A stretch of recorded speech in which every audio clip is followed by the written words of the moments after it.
to everybody, my friends. Welcome to Wednesday night. It's Vibrant time, and I'm joined by the ever loyal and reliable Gabriel, the slickest of dissidents here, and returning all-time champion Jorge Mesa. George, what's up, buddy? Hey, We doing are great. welcoming to the show for the first time our friend Oliver Brusca, who makes music that you just heard under the name VOLO, VOLO, all caps, although that doesn't really matter in search results, but it looks cool. So I'm really excited to be talking to Oliver. He hit me up a few months ago. I think it's been a few months, just letting me know that he likes the show. And yeah, I was like, we got to do a Vibrant. It's not often enough do we talk to musicians or painters or artists or people that are pursuing that type of a lifestyle and doing it with a high level of consciousness. And like Stacy says here, we got an amazing cast and crew. Thank you, Stacy. So Oliver, welcome to Vibrant, and thank you for all the music I've been enjoying over the last couple months. I'm a huge fan. Thanks, man. Yeah, I totally appreciate it. And yeah, I've really connected with your podcast a lot. And I've gone through different flows of just getting into different webs and communities. And for some reason, this one has really been super resonant. So yeah, I'm glad you're feeling the connection to the music, and I'm stoked to be here. Yeah, guys. George, what are your thoughts? I know that you're definitely a music guy. Oh, yeah.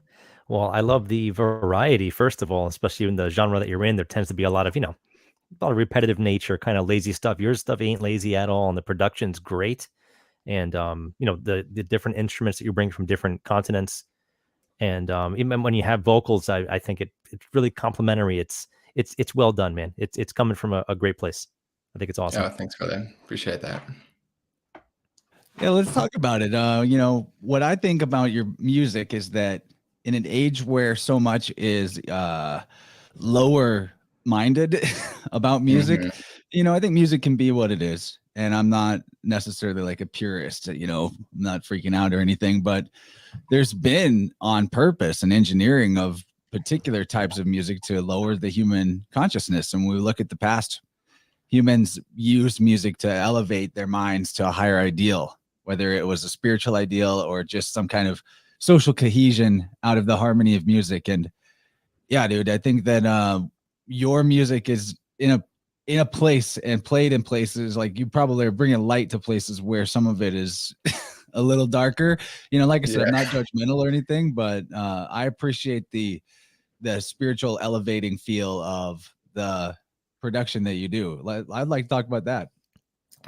Yeah, dude. Yeah, that's interesting you say that, because when I was playing some festivals last summer, I got this feedback a lot of just the music being this really refreshing thing in the atmosphere, especially if there's just like a lot of dark, wubby kind of deep stuff. And yeah, I think it adds a nice balance to what is out there and what's being played. And yeah, I'm really excited about music production, just the vastness of possibility. And it feels funny that things tend to become really repetitive and limited when there's just infinite possibility with music production. You can so many different sounds, and like it's endless. So it's just I think it's great to be able to explore and add some diversity to what's already out there.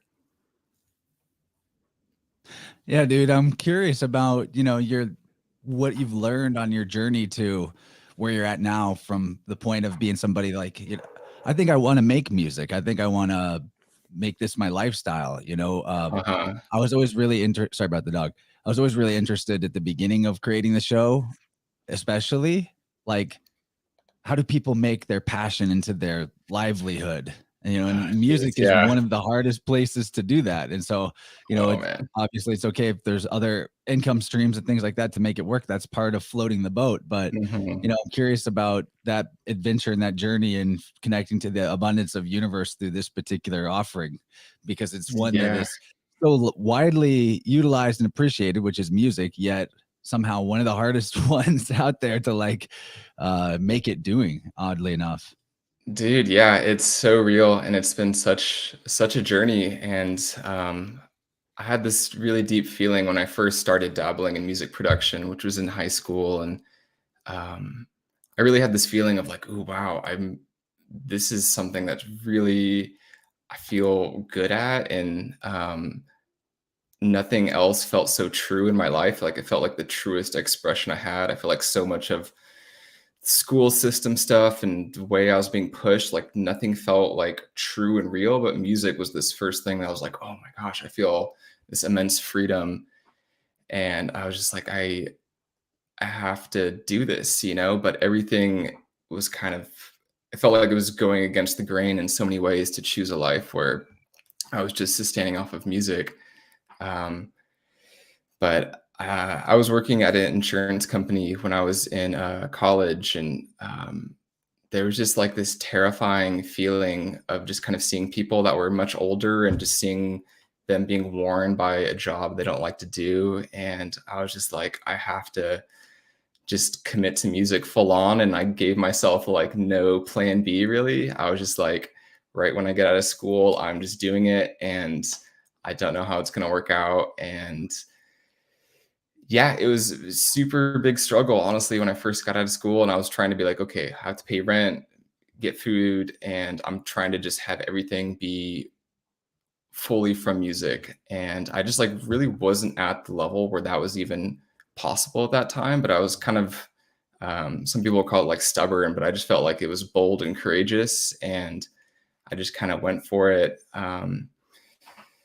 But yeah, I think over time I realized I needed to get something just to like sustain me temporarily while I was in that direction. So I did some freelance web design and I worked at a grocery store on the night shift here and there, but I always was like, okay, I'm going to do this for like 2 months and then I'm done and then I'm full music. But it was just, it's really amazing how it worked because it was like years of kind of living month to month and not knowing how I'm going to pay rent at the end of the month. And then something would just like, I would get some random payment that felt like it was out of the ether that would come like the day before. And it was almost this thing of like keeping me uncomfortable enough to be like really lit and focused on what I was doing, but not too comfortable to like kind of stagnate. So I felt like it was helpful in a way, but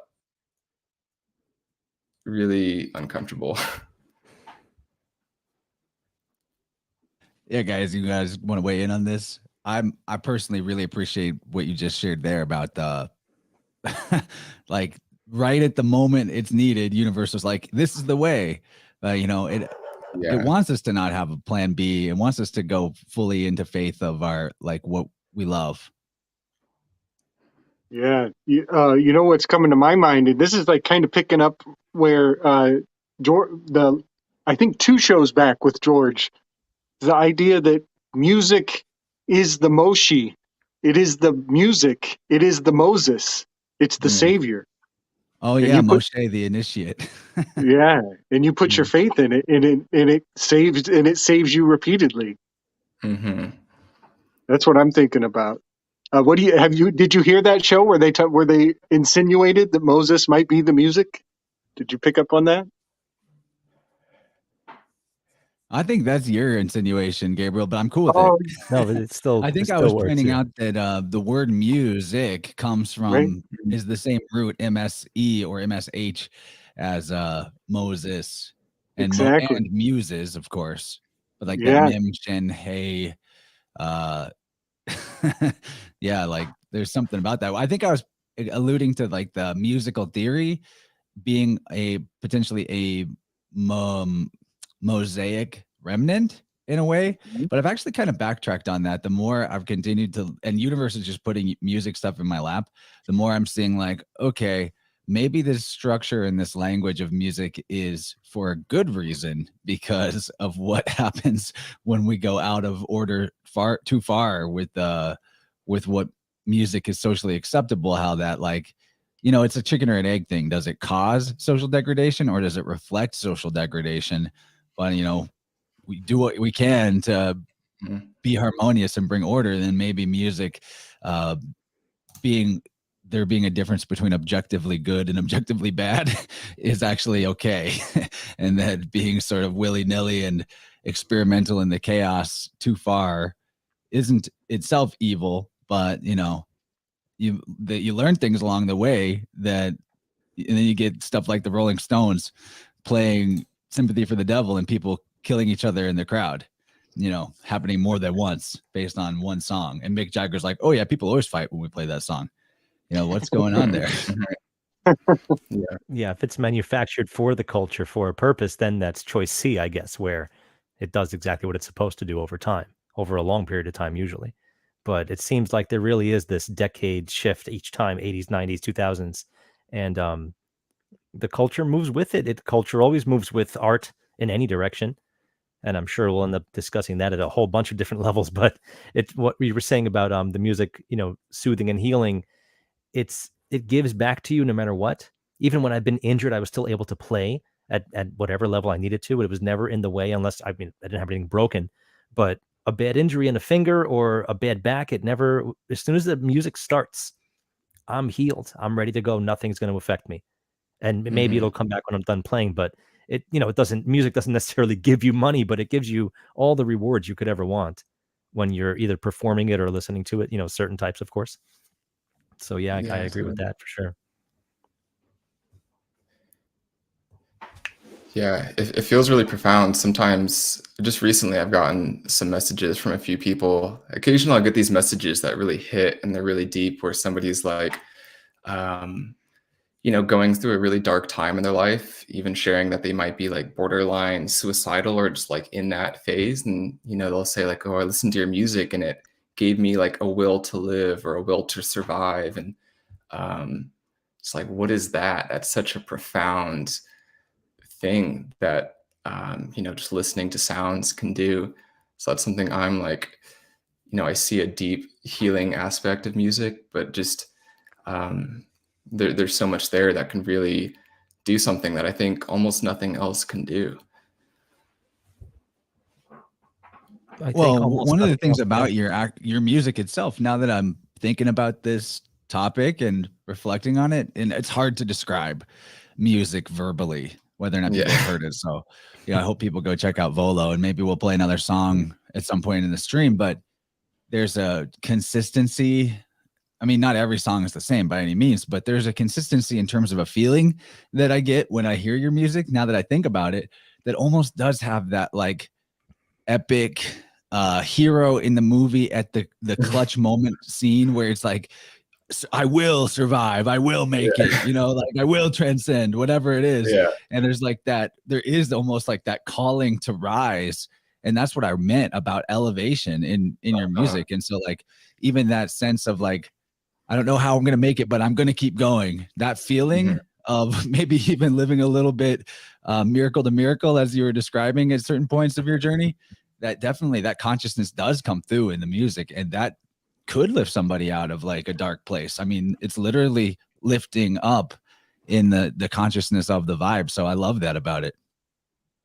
I love that description. That's awesome. Just the clutch moment. And that's if you look through some of my artworks, I've kind of had this theme of just like this avatar character, kind of this like epic kind of, it feels almost like a, cinematic, bold, courageous, like feeling that just feels like I want it to feel like anybody can feel like they're that, and so I guess, the way you describe that is something that I've felt really connected to. Yeah, I was actually already queued up to share some of the album art that you've got because I love the choices you make. By the way, is this Izzy Ivy right here? That's totally Izzy Ivy. Yeah, she's a dear friend of mine. Oh, cool.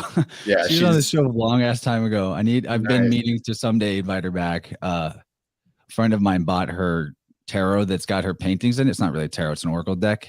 And I was flipping through it and I was like, oh man, I forgot how litty Izzy is. So totally, that's cool. Like her style is very recognizable. That's cool that you are friends with her.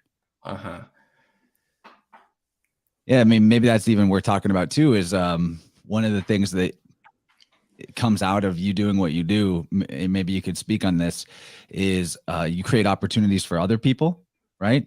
Like, I need some album art, I'm gonna get an artist, how has that worked out? Is there other people can rise with you, right?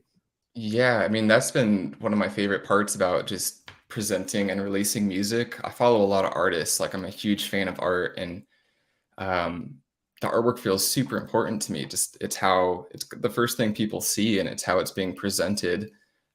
So I've done a lot of commissioning artists and painters to I'll like show them the music I'm working on, and I trust their creative input. I'm like, okay, like make an album cover for this, and I just really will invest and like find people that I love for the artwork, and that feels really important. And talking about Izzy, I did a few painting workshops with her, and I've been really stoked on painting lately. So now I'm really excited about making my own cover artworks and going the direction of making like these immersive art exhibits where I play a set or something and have my paintings everywhere, or like a bunch of painters, and make this whole kind of realm or hold this whole world where music's playing and you're also looking into these, you know, canvas portals. So it's a whole like immersive experience. I think that's something that's exciting me more than like playing a festival or something, as like redefining how music can be experienced and what kind of spaces can be held to like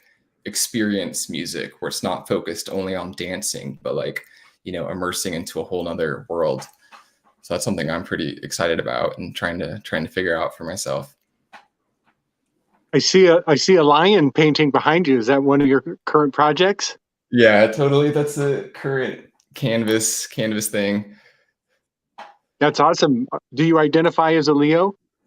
I think my moon sign is Leo, so I guess yeah, there's something there. And you know, speaking of like, I just feel like that boldness and that like presence of the lion. And then I don't know if you can really see it, but it has like this like radiating like sun energy with all this like abstract stuff around You it. might have to pull it up for us. Yeah, I totally can. Do you want to see it? It's still in progress, but Oh yeah. It'll be really appropriate if it's oil, as oil is the anagram for Leo. Uh-huh. Oh yeah. Oh, cool. That's coming out great. Dang, that is awesome. That reminds me of my my biological dad. He's got a freaking huge mane like that. That's awesome. thanks, man. Yeah, it's like I don't really know what I'm doing, but I'm a Leo born of Leos. I got Leo mama. nice. Oh, you're thrice Leo? Thrice. Great. I don't know if you heard him say it, but it's an oil paint, and oil's an Thrice anagram great for Leo. Leo. That's Yeah. hilarious. Okay. That's really amazing, by the way. That is quite a good painting. Thanks, dude. Leo is obviously the greatest. I mean, coming as a Leo rising, obviously. George, do you have any prominent Leo? No. Aries, Aquarius, that's what's prominent for me. Oh, okay, that's still good. I'll take it. Yeah, I'll take it. But I have a lot of Leos in my I've had a lot of Leos in my life, and I have a lot of Leos in my life. Yeah. So plenty of Leo. You know, though, what you were just bringing up, that brilliant idea for like the art portals with Right. your music. Yeah, as somebody that's been to a lot of shows and a lot of festivals, there's something there's a double-edged nature to the one person or one group on stage, and like all the attention energy funneling towards that. You know what I mean? Like, I think that in the right intentions, in the right hands, somebody can channel all that attention energy and, you know, reflect it back as love to everybody that's there. And it's really powerful, you know, if you have that type of a prism up there. And I imagine that's probably what it'd be like to go to one of your shows. But on the other hand, having one person on the stage that's the special boy, I'm the king, you know, it can become like a looshing in a not so good way. What do you think about that? Yeah, it's really interesting to have this direct focus. And yeah, I was pretty deep into the world of festivals, and I've done a few tours, and a couple of years ago I was playing shows more heavily, and there's so many beautiful, amazing experiences, but a lot of the time something felt off about the whole situation, and something didn't feel quite right, you know, and it's hard to say what that was. There's a lot of different factors, but you know, a part of me really wants to play a bunch more shows, and I have the energy. I want to share the music and art, but just going and straight into the festival culture and scene, I feel like feel like there's room to create something different. And I think dispersing the attention onto art and allowing people to have their own experience where it's not just this focalized on one thing where they're just like seeing, visuals are cool and lighting is cool, but it almost feels kind of like cheap tricks sometimes. And yeah, I don't know. There's more potential. I feel like that could be explored for sure. It's good that That's you what I love mentioned so that much it's hard about to strike a music and balance. sky. Oh, what's that, George? Oh, I was just saying it's great that you mentioned that it's hard to strike a balance between which one you want to be the prominent one, because the visual can really take over the art, the music, I should say, and vice versa. Like when you go to some of the, what do you want to call fancier new age art, where sometimes it's just one paint stroke, but there's 3 paragraphs to the right of it to explain that paint stroke. Like which one am I focused on now, the words or the art? So I know what you mean with that. You got to balance it right. No, I think that we need to be just making more. I think that part of it is that the festival economy is too sort of aggregated into giant. Something about humans are like locusts; they swarm after there's too many there. You know what I mean? And like music and sky, we were numbered in the hundreds and in the low hundreds, and it could be larger than that and still be okay. But an event like that didn't feel like the Lushing situation. The artists that were on the stage was like the same level as everybody else because there weren't so many of us that they needed to be elevated. And again, like all of that traditional stage thing, main stage, it's not in itself the problem, but I really hope to maybe see you at one of those, because you can sort of recapture the beautiful aspects of festival culture, but with the other attendees being, hip to energy and like positive intention and healthy beings and like family friendly and all that. And not, because a lot of festivals, as much as I love the experience, many people that are attending would have been just as happy to have an empty field to do drugs in. You know what I mean? Yeah, it can feel like that sometimes. And I think now I'm just super sensitive to the big festivals and big amounts of people. I don't know how I used to do it before, but I love the smaller, intimate festivals. They're really more of what I want to be part of. And I'm really being more selective about like what I'm choosing to be a part of and play, and being at places that I vibe with and that I want to be. That feels really important to me, because I used to just sign up and take whatever offer or whatever opportunity came my way, and I would end up in this place where I'm like, I feel like I'm not meant to be here. This feels like, maybe I'm bringing some light into a place that might need it, but then I also have to take care of myself. And that feels really important to kind of keep myself feeling good. But then it's been a balance between like exerting myself, but then not letting myself get burnt out or run down or all these things. So that's been a constant balance for me, just with my health and with everything. Yeah, man, you can burn out real easy if you end up saying yes to everything because you feel like you have to. And after, Totally. I've been playing live music for 25 years, man, I basically said yes to anything I possibly could, even if it was free.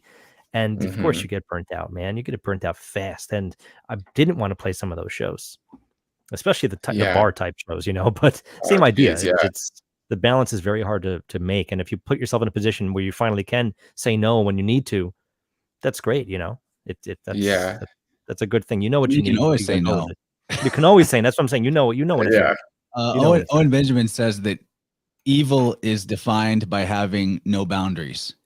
And maybe that's not the only thing that evil is, but like that's a really good point, that if you have no boundaries, you will wind up like, having to interact with what feels like evil because you never said no to it. So Jenny wants to know, what are your thoughts about silent concert social experiences?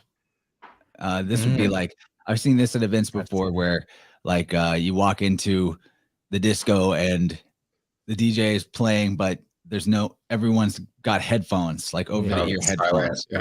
Yeah. You ever done any shows like that? I've never done a silent disco. So I'm not really sure how that translates or how that'd be, but I love the idea of doing a more silent experience. where people can all be in the music.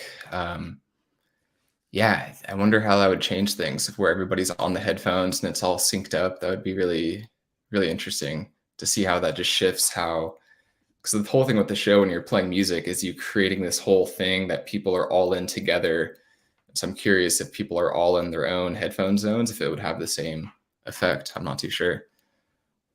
Yeah, that sounds kind of fascinating to imagine. I've never been to one, but I feel awkward just thinking of like everybody else is dancing to something that I can't hear, Uh-huh. and like, and I that it's think, optional somehow. That's yeah, really fascinating to imagine.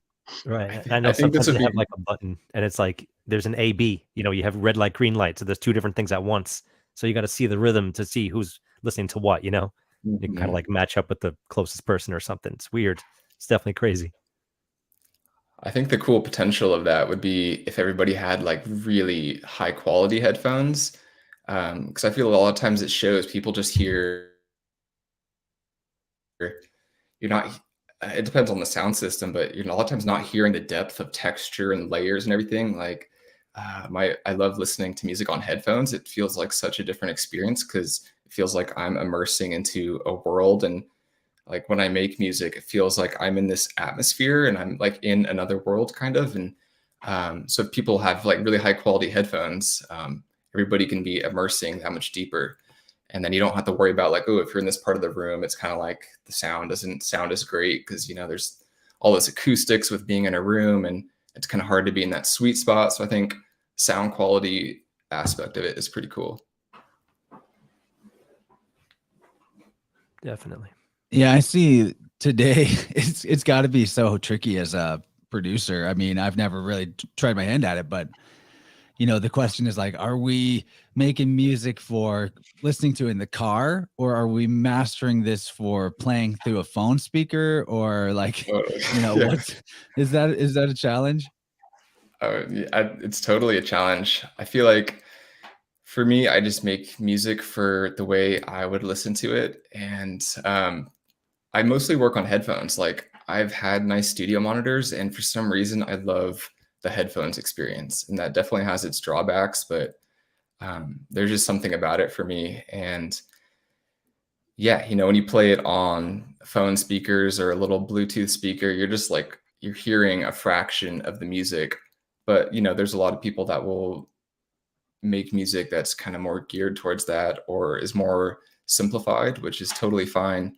Um, but I hope everybody can have the experience of like listening to really deep, like textured music on a really nice pair of headphones. I feel like it's a whole different thing, and maybe people haven't totally experienced that and don't know what they're missing. I'm not too sure. So this is totally a different question, but I'm curious, like, what are some of the things in this community that we talk about that most resonate with you in your life and have spurred thought or change, or that you could share some interesting reflection on? Yeah, totally. Yeah, it's hard to like define exactly what it was that really made me feel connected to y'all, but I think it's just being aware of the other layers of reality and the esoteric side of things. And I feel like I portray a lot of lightness in my music and a lot of like uplifting, but I feel like I've been seeing into a lot of the darkness in the world, and that's been really present for me. And I feel like not a lot of people, I feel like, are seeing it the way I do. And I'm like, whoa, like there's a lot going on under the surface. And it's just nice to have people that I feel like understand that. And about a year or two ago, I was having these night experiences where I'm like waking up in the middle of the night and just having really disturbing stuff. And there's not a lot of, I didn't have a lot of community or friends or people to talk to about it that have had similar experiences. And yeah, you guys just kind of go into topics that I'm like, oh, wow, there's other people that also understand this stuff and have had similar experiences. So yeah, it feels just like connecting to tribe and community of people that are on the same page, I guess, energetically or something. We're talking like sleep paralysis. Yeah, yeah, totally. That's sleep paralysis has been happening my whole life, but it would be like sleep paralysis and then like going out of body, not intentionally, is just like happening. And then um, I didn't really know what was happening at the time, but I'd kind of be wisping out of my body and then interfacing with just really super disturbing stuff, you know, and not really knowing what was happening. And I'd be like phasing in and out of just like what I would have to look at my hands and be like, okay, can I see my hands or not? And it would happen like 20 times during the night. And then I would wake up just completely drained and just like completely shook my whole reality to where I'm like, what is going on, you know? And um, so it took me a lot to kind of try to grapple with and understand with what was happening. And it's a whole it's a whole conversation. And I don't know if you want to go down that path, but I'm interested if you're willing to go down this path, because I'm very curious to know like what you think maybe was happening. Michael H says, I see it too, man. Because for me, like for me, sleep paralysis precedes out of body as well. Yeah. And yeah, I mean, there's so much going on the subtle energy level in this realm, you know, depending on the locale that you live in, maybe like more urban or less urban, or the level of EMF pollution going on. Like I've theorized for a while that like beings of some kind are riding on some of these signals that are all in the air. You know what I mean? Yeah. Because I see energy itself as consciousness, like whatever form it's in is, and whatever container it's in, or whatever maybe like field dynamic in terms of its flow or lack thereof, is somewhat determinate of what the like the quality of that consciousness is, or that energy is. And obviously a lot of the energetic fields and flows that we're immersed in right now are not natural ones. And so like some of that could be real disturbing if you're facing it in a more direct mind to mind interface. And I'm curious like what maybe more we could say about this. This is fascinating. Yeah, totally. I think I'm still like, it just feels so hard to comprehend. And I've been really trying to do research and find other people that have had similar experiences. And I was like deep into looking at the astral projection Reddit, and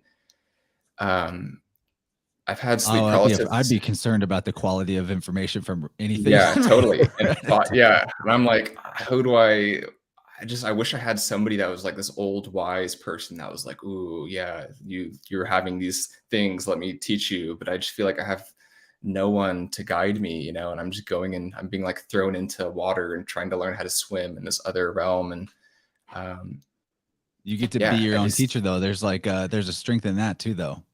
Totally. And you know what I've taken from the experience so far is it feels like it's felt like a sort of Jedi training in a way, because I'm like when I was waking up out of body, and it felt like there was these kind of darker entities that were kind of instilling fear in me. And it was very obvious and apparent that they were like manipulating my thoughts and getting me to give into fear. And so it was this training where I would wake up and I'm kind of tired, you know, and kind of out of it. And so I don't have like the full strength to kind of like hold my ground, I guess. And I would have to just like drop in and be like, okay, I'm not afraid. And just, I could feel it like manipulating my mind. It was super like very manipulative feeling and very constricting. And so I was ending up getting to the point where I could just like feel this certain feeling that was happening. And then just, I would do this kind of creative visualization where I would create like this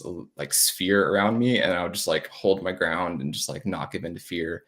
And that would just completely shift it. It was like, oh yeah, I have the power over this. Just understanding that there's like this deep manipulation happening.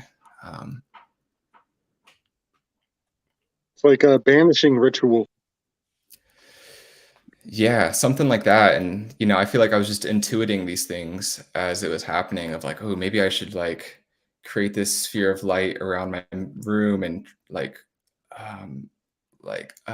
learned from some people these things you can say, these kind of commands to kind of clear the space. And they do work. But the thing is, these things have like kept happening. So how do I prevent it from happening? Like, I feel like I can navigate it somewhat when I'm in it, but how do I prevent it from happening? And is this something to like explore more deeply? Like, I was wondering if I should maybe like try to astral project, so I have more of my like conscious, like I'm doing this on purpose and not being just like thrown into it, I guess. Yeah, But yeah, I still think such a mystery to me. one of the keys is that term command. You have to, the projection of will is kind of essential in those vulnerable moments. And the ability to be like, oh yeah, I'm the dreamer. I'm the one calling the shots, and to Yeah. put that into action. That is crucial. And everybody, my banishing ritual was similar to what you're describing. I have a triplicity of purple rings, and so they're like yours. It's like a circle of safe, protective space. And one thing I'll try to do to like almost distract myself from whatever it was is I'll try to make the 3 rings move in 3 different directions. And I can get the first 2 rings going pretty easily, but it's the 3rd ring at the exterior that I'm like, it basically just becomes a mental puzzle that distracts me from whatever it was trying to get the perfect safe space cast and moved with my will. Yeah. It seems like that creates this level of like focus. We're having to balance this visualization that's a little bit more complex, so it's harnesses more of your like focus and attention, which I think is just the key when you're in that space, is just like having a level of like focus and like, like we were talking about earlier with music, like having that like willpower and that like boldness to interact in those spaces. And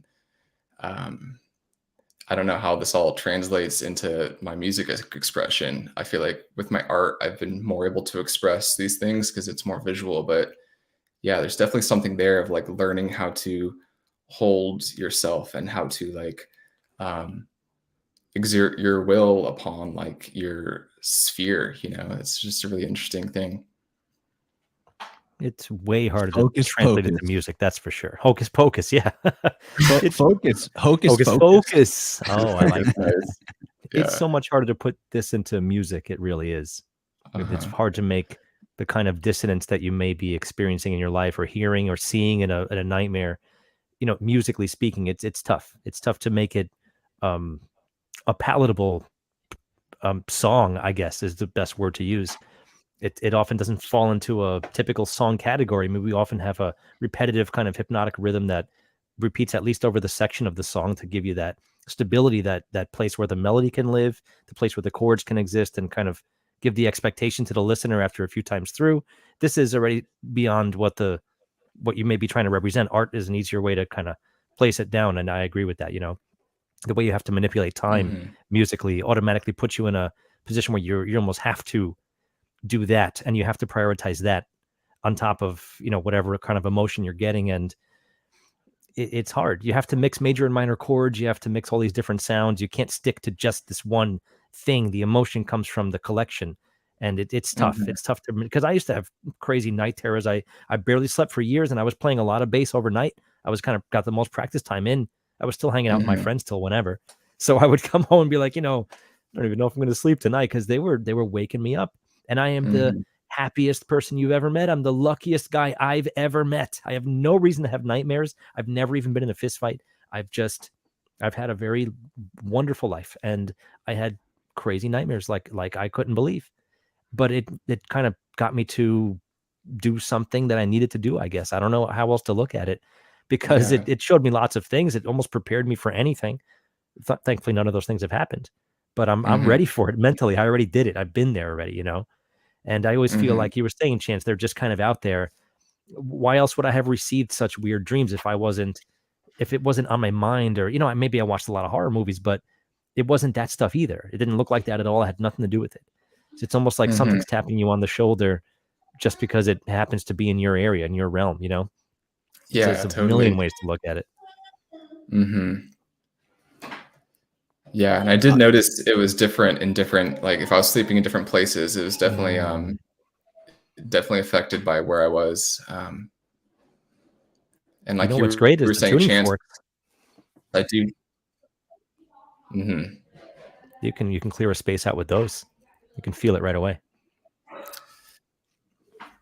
Yeah, I'll have to look into I'd that. be interested to do a 'Cause I'm tuning looking- that was involved, that was like sort of intentionally about, like bringing more integrity to your bubble space, if that makes Mhm. sense. Because I do run Mhm. into that a lot, in not like every time, but a lot of times in a tuning for a client. Like a big part of the problem will end up being that somewhere in their energy field, in one area or another, there's like a vulnerable spot where there's like, Mhm. where it's porous or perforated. Mm. And more often than not, it's actually because there's something about themselves that they've pushed so far away that they've pushed it Mhm. completely outside of the boundary of their energy field. And now it's trying to get back in. And so it feels like an external attack. But, Yeah. what Gabriel said was the most clutch thing. Like, I am the dreamer. If you can make that assertion, you can actually take that outside of sleep paralysis, outside of lucid dreaming. You take that mindset to everything in life and watch what happens. Because like one of the biggest changes that occurred for me in life was when I started interpreting the things that were going on in external world the way that you would do dream analysis. And I was like, oh my God, it's no different than dreaming. Totally. We're dreaming right now. It's 100% the same type of psychic experience. And Mhm. another thing that came up that I thought was interesting in regards to the focus was like I had this recall while you guys were talking about the projecting of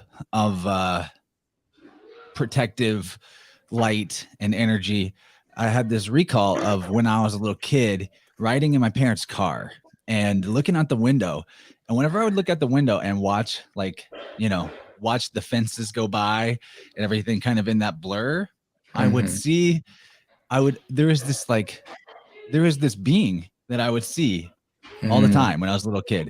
It was sort of like Sonic the Hedgehog, Uh-huh. but it wasn't Sonic the Hedgehog. But there was this being that would run alongside the car, and I would Same watch it running thing. on. Gabe, you saw this guy too? It was me. I would put myself outside of the car, running along, jumping over fences, tumbling, and going on houses. Dude, yeah. So I would see this little guy, and then like I would experiment with my ability to make him do stuff, but I couldn't always make him do everything. Like you were saying with like spinning the rings one way and another way at the same time, but like the third motion was harder. That would practice my ability to focus that visualization. But like why I'm bringing this up about the visualizations at all, other than that, it's funny to remember that is, you were led to this intuitively based on, and maybe you got some advice, it sounds like too, but based on the fact that you were like needing a way to assert your own power in your own bubble. And, Mhm.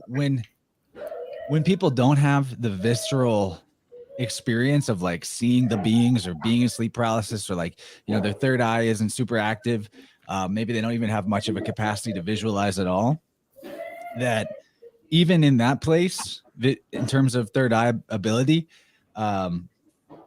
visualizing and intentionally creating fields or barriers or protections, or like everything that you do in this space that we call visualization or imagination, is a psychic form that has energetic objective existence.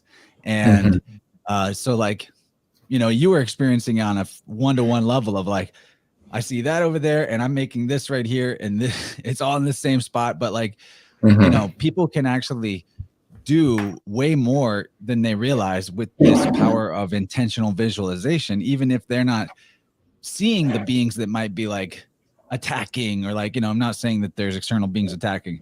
I think a lot of time, I think everything comes back to like our own energy, but it's in the way that it's flowing and the dynamics of it. That being said, there are things that are experientially external. And anyway, after all this long rant, my point is that like, people out there listening, do these type of visualizations, create these protective shields energetically. Like, if you feel like you're about to go into, it's not the truth now, but like back in the day where I'm going to the grocery store and I'm not wearing a mask, better, gear up, lock and load, like get myself psyched up. You can do these visualizations of barriers and protections and charms and like, the whole gamut of possibilities. And it's all, despite maybe that you can't see it in your own astral vision or whatever, it's very real and it's very effective. And it's a super important, I think, step to maybe even realizing what this realm is as a shared dream space, that like we are the dreamer. We're dreaming as lucidly as we choose to and as willfully as we allow ourselves to.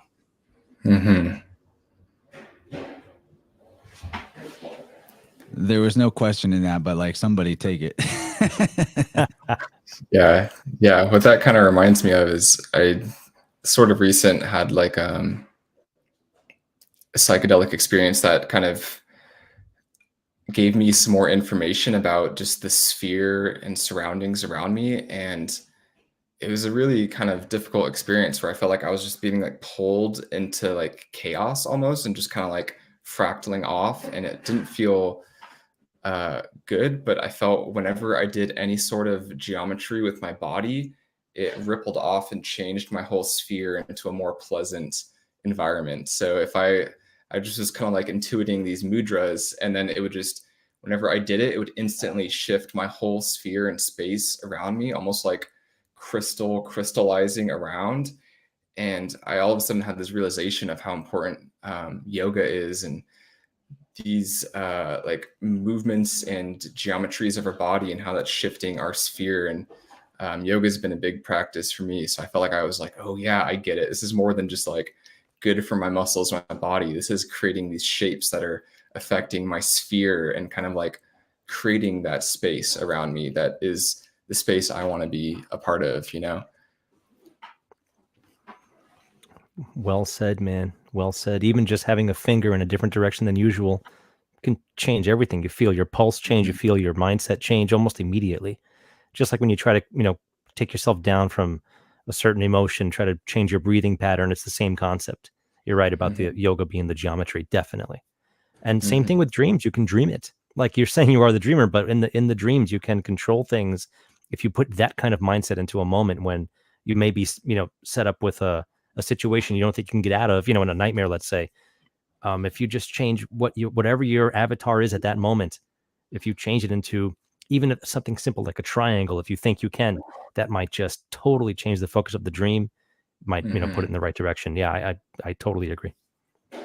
One thing that I wanted to also point out was George, you're talking about the difficulty of translating these type of dream astral experiences into the musical realm, right? Especially because of sort of the chaos of it and the non-structuredness of it. And so I heard this story today. I was listening to the newest Mysterious Universe, their like Tuesday members only show, and I'm a huge fan of that show. I've been listening to it for like a decade, but they've been on a kick of talking about esoteric music stuff and musical mind control and music conspiracy and like all kinds of stuff that we would love. And they brought up how there is a rare but documented condition where sometimes certain people that hear a certain like genre or type of music will have seizures and stuff and like blackout or like totally lose consciousness. And and then they were talking about just how like everybody has some physiological reaction to different kinds of music. Like if the tempo is up tempo, the heart rate of the person will get faster. Like even if it's not noticeable to you while you're sitting there, it's actually definitely happening. It's measurably so. And so,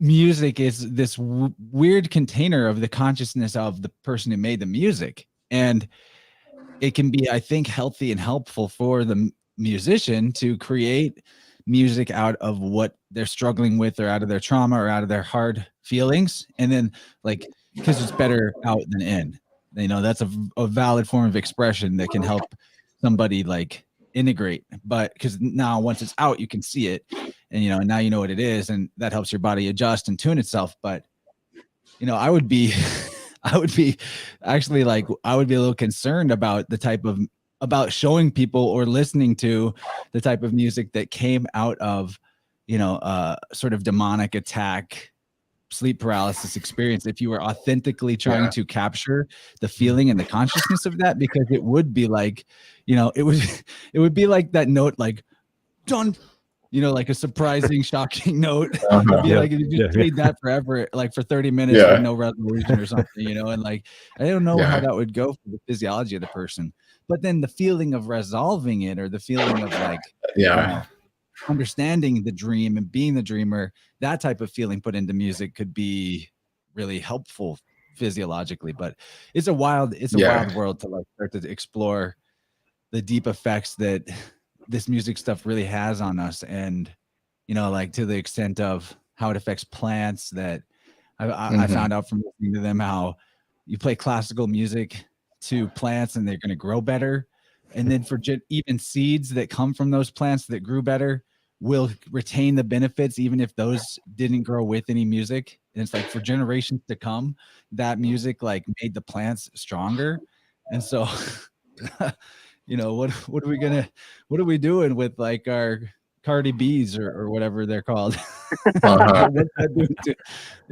It's a real question. I don't want to like infringe on people's creative expression or creative freedom, but when it comes to like what's being put into the mainstream, it's not really an expression of creative freedom, and it's an expression of what the ones that are like funding and promoting it want to put out there, and who they decide to give the platform to. So it's like it's a really weird time in human history at this moment because of the wide freedom. Like electronic music has allowed producers to experiment with any possible sounds like imaginable to the human mind, and like that's amazing. And there's some of the coolest stuff ever that's come out of that. But then on the other hand, like with the stuff that is not very helpful to human consciousness, it's not very creative anyway. So anyway, that's sort of my rant on that. No, that's good that you were talking about that it doesn't get resolved, so to speak. And that's, in my experience anyway, with nightmares, I often there's no resolution whatsoever. In other words, it's nothing but dissonance if we speak about it musically. And dissonance really does have a major tendency to need to resolve. So maybe you can still represent the dream somehow dissonance wise, but then you can use the music to make that resolution for yourself.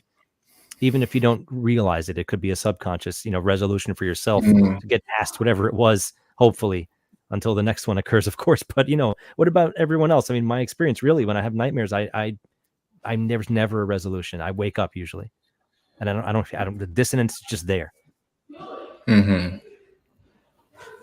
What's everyone else's experience with that? Do you usually wake up from nightmares, or do you get to resolve them? It's almost like the waking up is the resolution. That's the resolution. Right. Yeah. And I feel for me personally, it feels like there's a distinction between nightmares and like out of body experiences. It feels like they're two different things. Like I can very much feel like, I had a nightmare, and I feel like it's affected by all these subconscious thoughts and patterns and conditioning. But the out of body experiences, it feels like more of like almost like an objective reality that I'm like in, and seeing like another layer of things. And it's just a very different feeling to those two experiences. But I think it's the cool out of body can feel more awake than awake. Totally. Yeah. Yeah. It's like you can, like, that's the wildest part about it, is that you can, in out of body, you can see things more clearly, more sharply, better than with your real eyes. But, I have memories of this, like seeing the fan blades in my ceiling up close in hyper ultra HD, better than if I was using my human eyes. And so that's why I fully believe that humans can actually heal from pretty much anything, especially when it comes to issues with like our sense organs, because there's some part of us that can sense and detect all that stuff without the physical thing to begin with. And so I think that that's how all sensing works, is we're sensing through whatever capacity this astral or out of body experience is, but then we're sort of in this belief state of embodiedness, like then projecting that into, or like splitting the light into the prism of eyes, ears, nose, you know, but it's really this like one primary thing. I think that's what synesthesia is an echo of, is the one primary like monochord of experience that gets divided into the multiple senses. Yeah, totally. And I think the synesthetic experiences with music is really curious. And some people will describe having like really intense synesthesia where it can almost be extremely overwhelming for them. And I feel like I feel a mild version of that when I'm producing music. A lot of it's like I described, kind of being in this whole atmosphere and space, and certain sounds and textures will have this kind of shape and feeling to them, and certain colors. And it's funny when I work in Ableton, and I don't know if you've seen Ableton layout, but you know, you can like color code all the tracks, and I'm like very particular about, you know, basses are blue and, you know, these sounds are yellow. And I have this, it's almost like I'm creating an art piece with how I'm like laying out all my tracks, just because they're like, it's easier to organize that way, but also the certain sounds really have this certain color to me. That's cool. A sound color palette. Yeah. I had a sweetheart a long time ago. She had synesthesia, and her particular form of it was that she saw all numbers and letters as specific colors. And so ones were always pink. Ones and R's were always pink, and like zeros and nines were always this particular green. And she always said that it's not just any pink. They're like all these uniform colors. And I thought that just kind of blew my mind, just to imagine what that must be like. And then all the other forms of it. You like wrap your head around just that one. Then you find out that some people get flavor or smell around music and stuff. Yeah. It seems like it could almost be like really overwhelming and hard to function in certain spaces when you're just taking in almost like too much information to be like, you know, navigating reality. Yeah, it's almost like we created these bodies as a way of filtering and sorting it out. Like there was just this primal chaos of everything everywhere all at once. And we're like, okay, I need a spacesuit to explore this chaos in. So that's what this is, you know? Totally. Like life support system. Yeah. I think it's healthy to have like some sensory gating and some filters, but then being able to consciously like let the filter down and you know, make some use of seeing through it. But if we're always just bombarded with all the different things, I don't know how we would necessarily function. No, it's exactly like that. Like some people want to escape from their body, and they see their body as a prison, and like, you know, this realm is an evil prison, and I've been trapped in this body and all that. But when you think about it, being in this body is what allows for us to experience music. You know, like the body itself with the different rhythm and flow and experience of senses divided from the monochord, if you will, into like, okay, now I hear that sound, and then now I'm smelling something, and now I'm feeling something, and like the order and the flow of that becomes a melody, you know. And like the senses are instruments that we're detecting the reality through, but also that we're feeling the music of this, you know, whatever it is that is the all. And I think it's awesome. I think that like this is high technology, and it's I think that it's a gift to be able to experience the all through the way that we do, so that it becomes musical, so it has the ability to harmonize rather than just sort of be like a nonstop. Right. Yeah, it's interesting to bring all the senses in, you know, looping back to talking about creating a certain atmosphere to take in music. Like I was thinking of doing the immersive art experience, but what if you brought in more senses? Like you had certain smells that, you know, people say, you know, burning some sort of certain herbs will have this certain effect. So what if you took it to another level of like, you're burning these like really specific incense that also affect the space? And I think there's just so much. You're talking about ceremony and ritual and magic now. That's what magic is. That's what ceremonial magic is, right? You're like picking and choosing all these elements. I never thought about that the magic is like music when you're doing it that way. Mm-hmm. For sure. Totally. Yeah, and bringing that into like a music listening environment, would be super powerful. Right. Even just a certain frequency background. It doesn't have to be a song or anything. It could just be certain frequencies you combine for a certain sound, a certain feeling, and that could just be there, frozen. And that could be accompanied by the art and the smells and stuff too. Totally. Guys, I want to play another one of Oliver's songs. And this one's not too long. It's under 3 minutes, but it might be my favorite one of I don't know. Favorite is a strong word. Everything, you can't really make favorites in life, but I really, really enjoy this one. And if you guys are cool with like a couple minutes of music, if you need an intermission too, that's fine. You can walk off, but I'm going to do it. I'm going to play Axis Mundi, Cool. which Nice. is just so fitting to the topics that we get into. So enjoy this, everybody. Cool. Right on. Like I don't mind if we're talking over it, but maybe we shouldn't.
Thank you for this music. I've really been into it.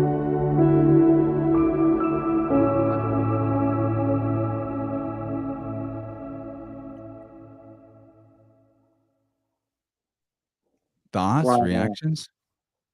That was epic. That was really fun.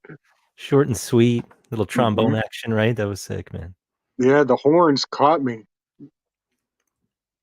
I like it. It makes one of my favorite words is ambiance. I just love the word ambiance. And it's like we were talking about smell and all those other senses. But yeah, it's got great ambiance. Yeah, that's the atmosphere that he was talking about. Right. Yeah, it feels really nice to. Oh, go ahead. Yeah, just about the song in general, it feels like, it's this really big building. And then, like you said before, that like clutch moment in a hero movie or something where it's just like really bold. And I had this like feeling when I was making it where I was just like, whoa, I just like this strong feeling, and I'll get it like in my body. I'll just like get this feeling in my chest where I'm like, whoa, something's happening, like I got to just like keep this going. So it's a really visceral experience when I can feel like I caught something that feels kind of special. And yeah, I like to drop into the big epic like moment, but then I really love the end of the song where it just kind of like it drops into this like spaciousness. So I just love like the contrast, and I think that's something amazing about the music art form is you can create these like really big arcs, and just having, you know, something that sounds loud because you have something soft and quiet next to it, and just playing with the medium of something over time is just, there's a lot of potential there. You're right. And two notes next to each other, whichever one precedes or comes afterwards, they really make one note sound different in different contexts. Same, just like you were saying with the you know, the building of layering and stuff. It's a cool feature of it. But there was good, short and sweet, man. Really, you built a lot in that short time. It was great. And if you put it in context to the whole album, then you're still riding that wave as you go into more music. There's like 9 songs on that album. Particularly though, I feel like that might have been one of the first ones that I gravitated towards just because of the title. You know, like that Axis Mundi idea. What is that? You know, what does that mean for you? Yeah. Yeah, it's interesting. I've been drawn to like Axis Mundi and not like fully even understanding the full context of it, but just feeling this feeling from that word and that phrase that I was like, okay, this is going to be a song sometime. And then I was just kind of waiting for the right song to fit that, because it feels something just like powerful about it and just like triumphant feeling. So just those feelings kind of matched the feelings of the song when I was making it. I've been thinking a lot about the spirit of, you know, like the myth of our society is, you know, it's like the spirit of the collective, and it's such a vague phrase, but I find it fits in so many places, and it's like you were conveying the spirit of the term Spirit? Axis Mundi, the spear of it. There we go. The Axis Mundi spirit. Yeah. Totally. That's it right Totally. there. Yeah. I think that's getting at something like that I feel really intrigued by with music, is being able to capture like the vibe of a particular atmosphere. You know, like maybe you're on a hike and you have this overlook and there's a valley with trees and there's mist going through, just being able to capture that feeling, you know, because it feels kind of like, what is that feeling? I don't know, but I feel like some songs can just capture these specific atmospheres, and I feel this certain feelings when I'm in certain landscapes that I feel like I feel infuses into me when I'm there, and then it comes out in the music in some sort of way. So I think that's just an interesting thing to be able to like kind of speak for nature in those ways, and speak to like give sound to these more widespread atmospheres.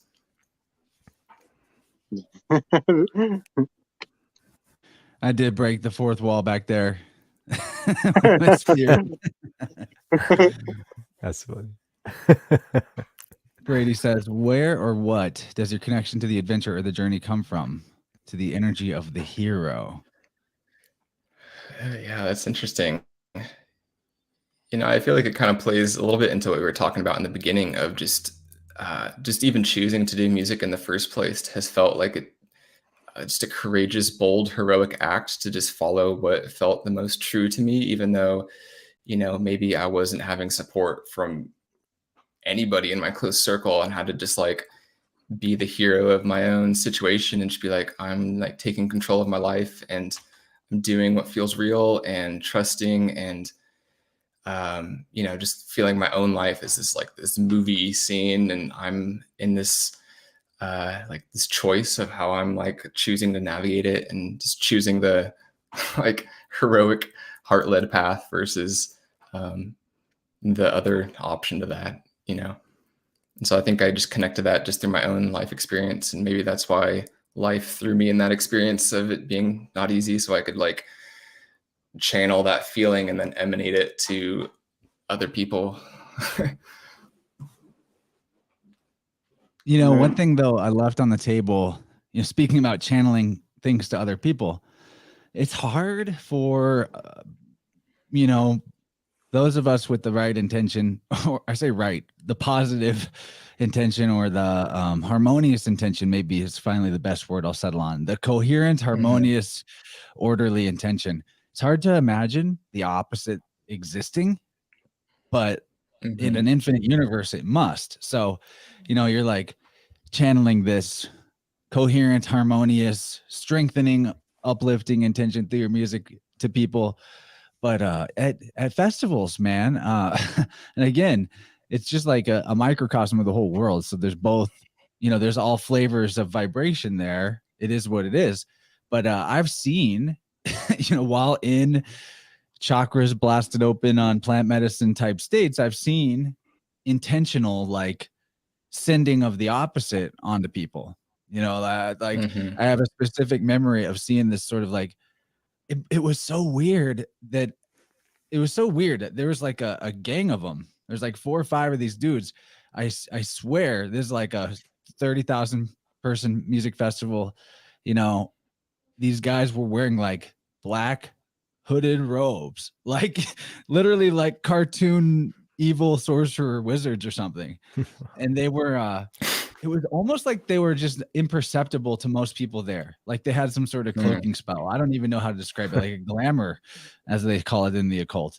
And they were like cackling and laughing amongst themselves while they would like point at somebody in the crowd, usually the person that was like seemingly pretty intoxicated or out of it. And these little creatures that were hard to make out because they were almost like soft and fuzzy, almost like semi-solid shadows. They would come out from under these dudes' robes and like go in the direction where they're pointing, and they would jump on somebody's back, and then that person would, after a little while, start having like a really hard time, or like falling over, or swaying, or getting angry, or like different things would happen. And then these dudes in the robes were like laughing about it. I was really I only observed it for a little while, because then I was like, I need to get away from this. I was freaked out. Yeah. And I was a lot younger and less experienced. Yeah. Like, if I saw that now, I might just go kick somebody's ass, but yeah, break out the light shields. Well, I would bust this thing out. Yeah. But I bring that up just because you talked about your sleep paralysis experiences and things that you encountered in the out of body state, and I just don't know enough about the reality of what's possible and what goes on in the wider consciousness universe outside of the limited narrow bandwidth that we got. I can't rule out that somebody somewhere at one of the places that you've been wasn't intentionally like, I'm going to attach something to this guy and it's going to be profitable for me somehow.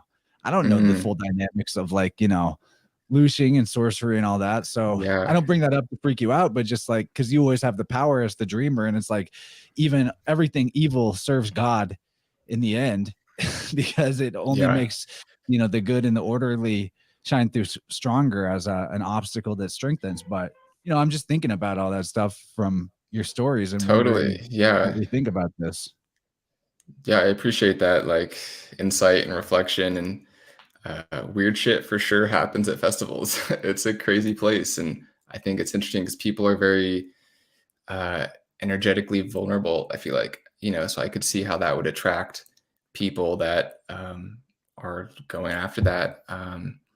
But the one thing I feel about people's boundaries are down, or they have none to begin with. And then like, that's the perfect opportunity for predatory shit. Totally. Yeah. And, I've also witnessed, a lot of weird stuff happening at festivals, and just the whole gamut, like every, amazing, just transcendent experiences. But then also there's, especially the big ones, you just get a wider range of stuff going on. But yeah, who knows all the stuff I've been exposed to. But I think at least when I'm playing, I'm like so in my zone and element that I feel like I'm in that energy of the music so hard that that's creating some sort of thing. But yeah, maybe afterwards when I'm like super tired and I don't know. Or who knows? Yeah, who knows? And I'm not saying that like you're attached to something or whatever, but Yeah, these festival realms are very bizarre, and it's like the reality is slipperier in them because so many people are open chakras in a more psychic experience of reality overall. And Totally. I feel like, we should talk off of the show and like just I kind of want to do a tuning with you just as like an exploratory, science for me. Yeah, I'd be like, let's do it. really I'm pushing pretty you. open. Yeah. Okay, we'll do that. That'll be good. I'm curious. Cool. Same.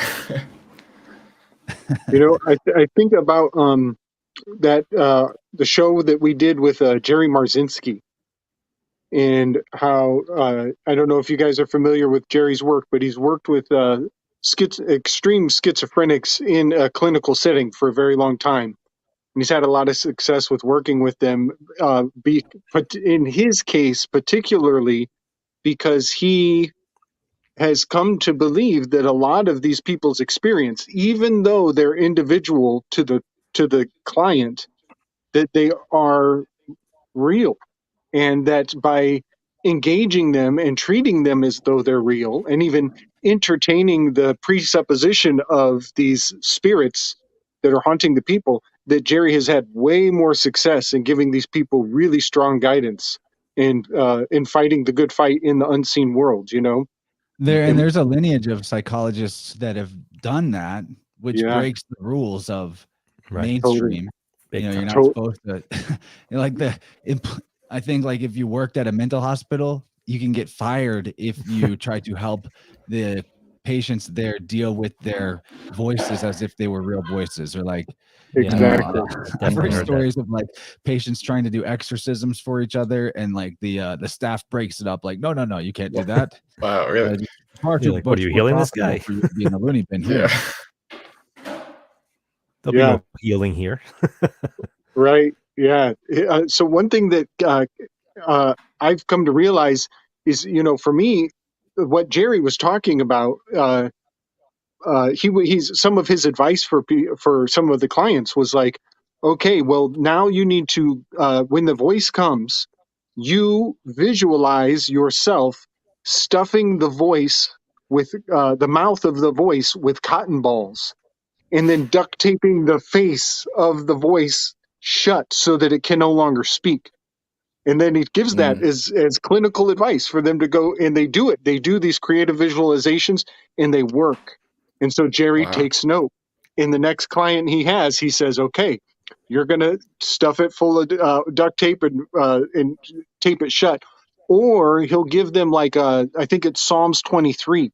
And of all the biblical verses, Psalms 23 seems to have some sort of result when it's applied for some of these fellas.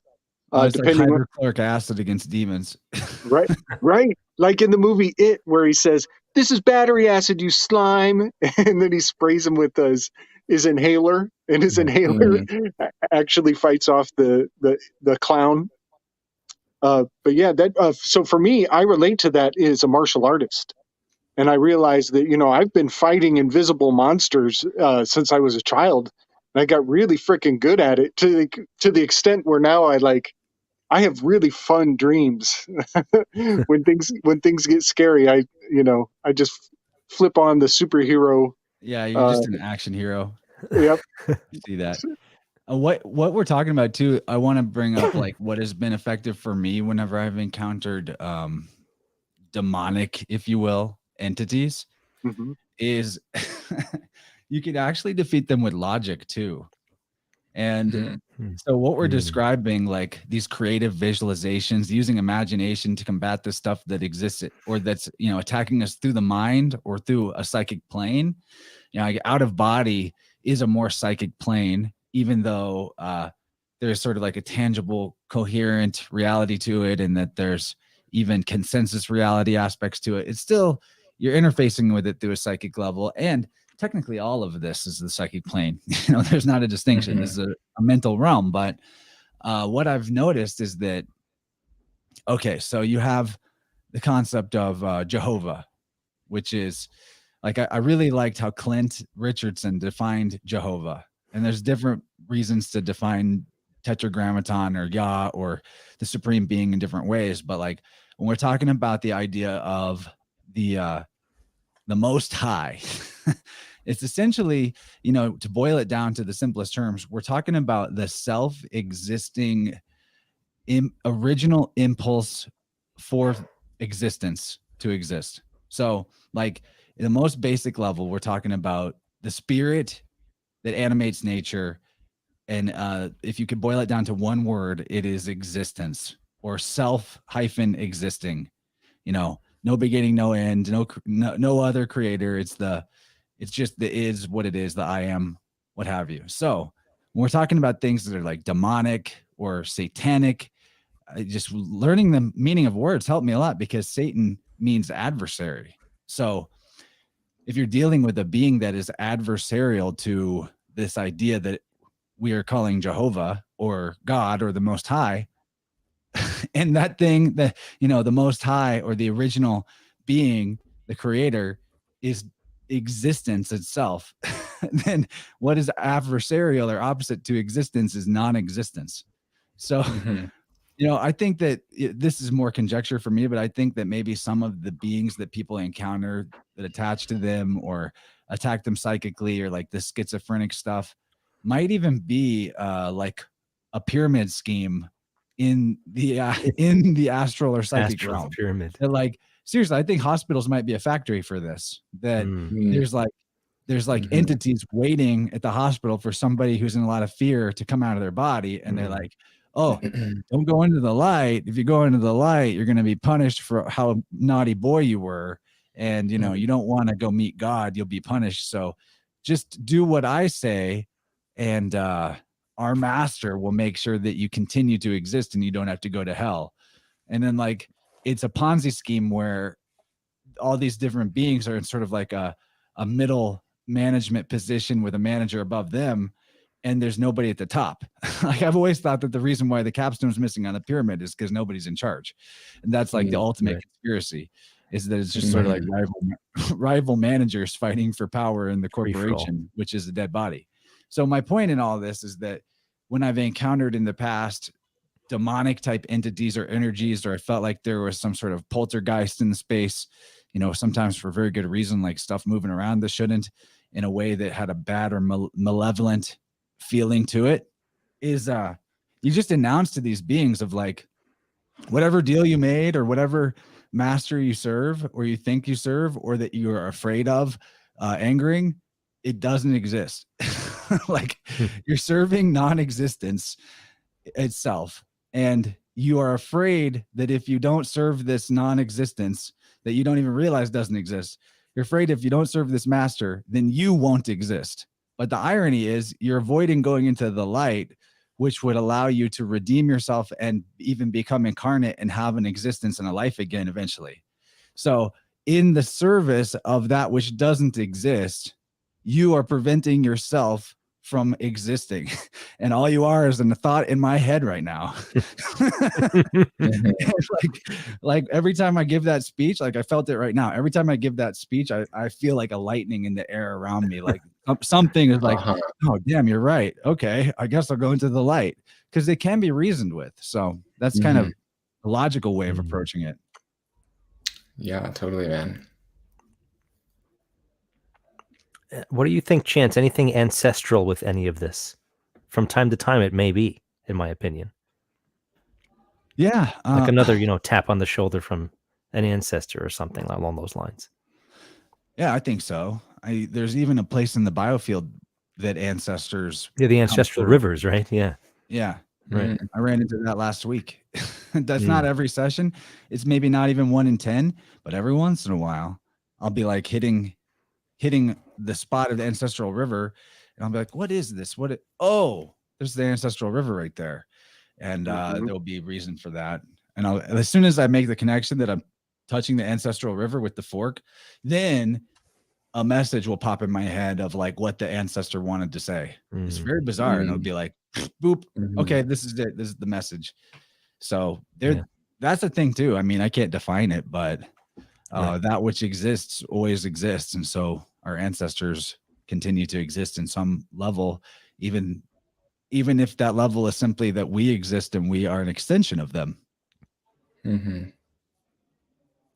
Right. Yeah, I have a theory about this, and it's such a hard topic to articulate, to put into words, because we're like, but so one example what comes to my mind, George, with your question, is I have a grandfather who was tried very, very hard in his later years to be a strong contribution to a community, and he was kind of like a father figure of Alcoholics Anonymous Mm. in the entire state. Like back Right. then, in his time, one man could cover a lot of ground, especially when Alcoholics Anonymous was coming into its role. And but I realized that he was driven by a lot of the demons from the decisions he had made that led him to become a better person. And some of those, and that's the only word we have for it. We have to use these metaphysical terms. And Mm. so he did have demons from his deeds and his behavior. And I often ponder how some of those demons or bad decisions, they didn't really die with him because they were instilled into his children, who are my mother and my aunts. And so in the weirdest ways, I see the specter Mm. of his early behavior when he was, probably a real bastard. And so in that is carrying the spirit of, there it is again, the spirit of the negativity and the negative influence he had before he changed his ways. Right. And so it's really hard to put those things to words and convey them. But I believe that in a strange way, my whole family is still haunted by the influence of his bad previous self that he was trying very hard to put to rest. And so, yeah, maybe that is one way that I've seen ancestral trauma kind of passed on, even though the man who did it is long gone. Sure. Some of that baggage is still around. Definitely. Mm-hmm. Yep. That's very real. And it's kind of funny how alcohol is almost, we could refer to it as the spirits. The You know what I mean? Right. Mm-hmm. And it's like it almost it keeps those mistakes raw, so that the wounding or the scarring of whatever those things that he was trying to drown out, they don't really go away. They stay fresh, actually. Mm-hmm. It does. I It think gives that your there's a chance consciousness to is come like in. living in the water in your body, and if you're diluting that water with these other spirits, it feels like a salve. Ironically, as alcohol is a solvent, which is the same root as salve or salvation. Mm-hmm. It's your, in alchemy, the alcohol is a mediator of sorts. It's like it plays that mercurial role. But what ends up happening is it's taking you away, but it's giving you something that isn't you. I mean, that's what it does in alchemy. It takes something from something and it gives something to something. So Right. it feels like you're getting relief from your pain because your consciousness is being removed from you. You're becoming less conscious, less aware, but it's giving you a consciousness that isn't yours. And if you go far enough, that's why when you black out, you're still walking around and doing stuff. You can still do Who your is thing. that? Who's doing that? Yeah. Is that you? Totally. It looks like you. It sounds like you. It's because whatever is coming in is in the vessel that you are. So it's like it's in your shape. It takes on some qualities of you because energy takes on qualities of the container that it's in, but it's not the same water that's poured in. It's not the same water that's in that cup, Mm-hmm. So spirits is not it's not an accidental term. Right. Totally. And little Peter Pan action with the taking and giving too. Definitely. Nice. Mm-hmm. And Peter Pan had that issue with his shadow. His little shadow would detach, and he'd have to go chase it. Ah, Oh, I meant Robin Hood actually, but yeah, Peter Pan too. I meant Robin Hood. They were both green with those fancy hats. They had the same, yeah, really same. Yeah, you're right. That's funny, man. So, Oliver, I want to ask you about, your flow state routines. Obviously, not every in a perfect life, not every day would be the same. But what are some things that you do to help yourself stay in the zone or get into the zone? Like if you were if it was just an average day and you had nothing on your, to-do list that was so pressing that you couldn't, what are some of like the top 5 things you do in a day that also help you get into making music, or like that make you feel more prepared for whatever it is that you want to create, whether it's painting or music or something else? Yeah, I feel like over the years, I've really been trying to find a rhyme or reason to what gets me into those really deep special flow states where like that feeling starts to like emanate in me and I'm like, whoa, this is something special. Like that's really not all the time. So on a certain level, it feels like a level of discipline is really important to just be like showing up. And it almost feels like the more I'm showing up, the more chance it has to just connect to something really special. Cause it just doesn't always happen like that.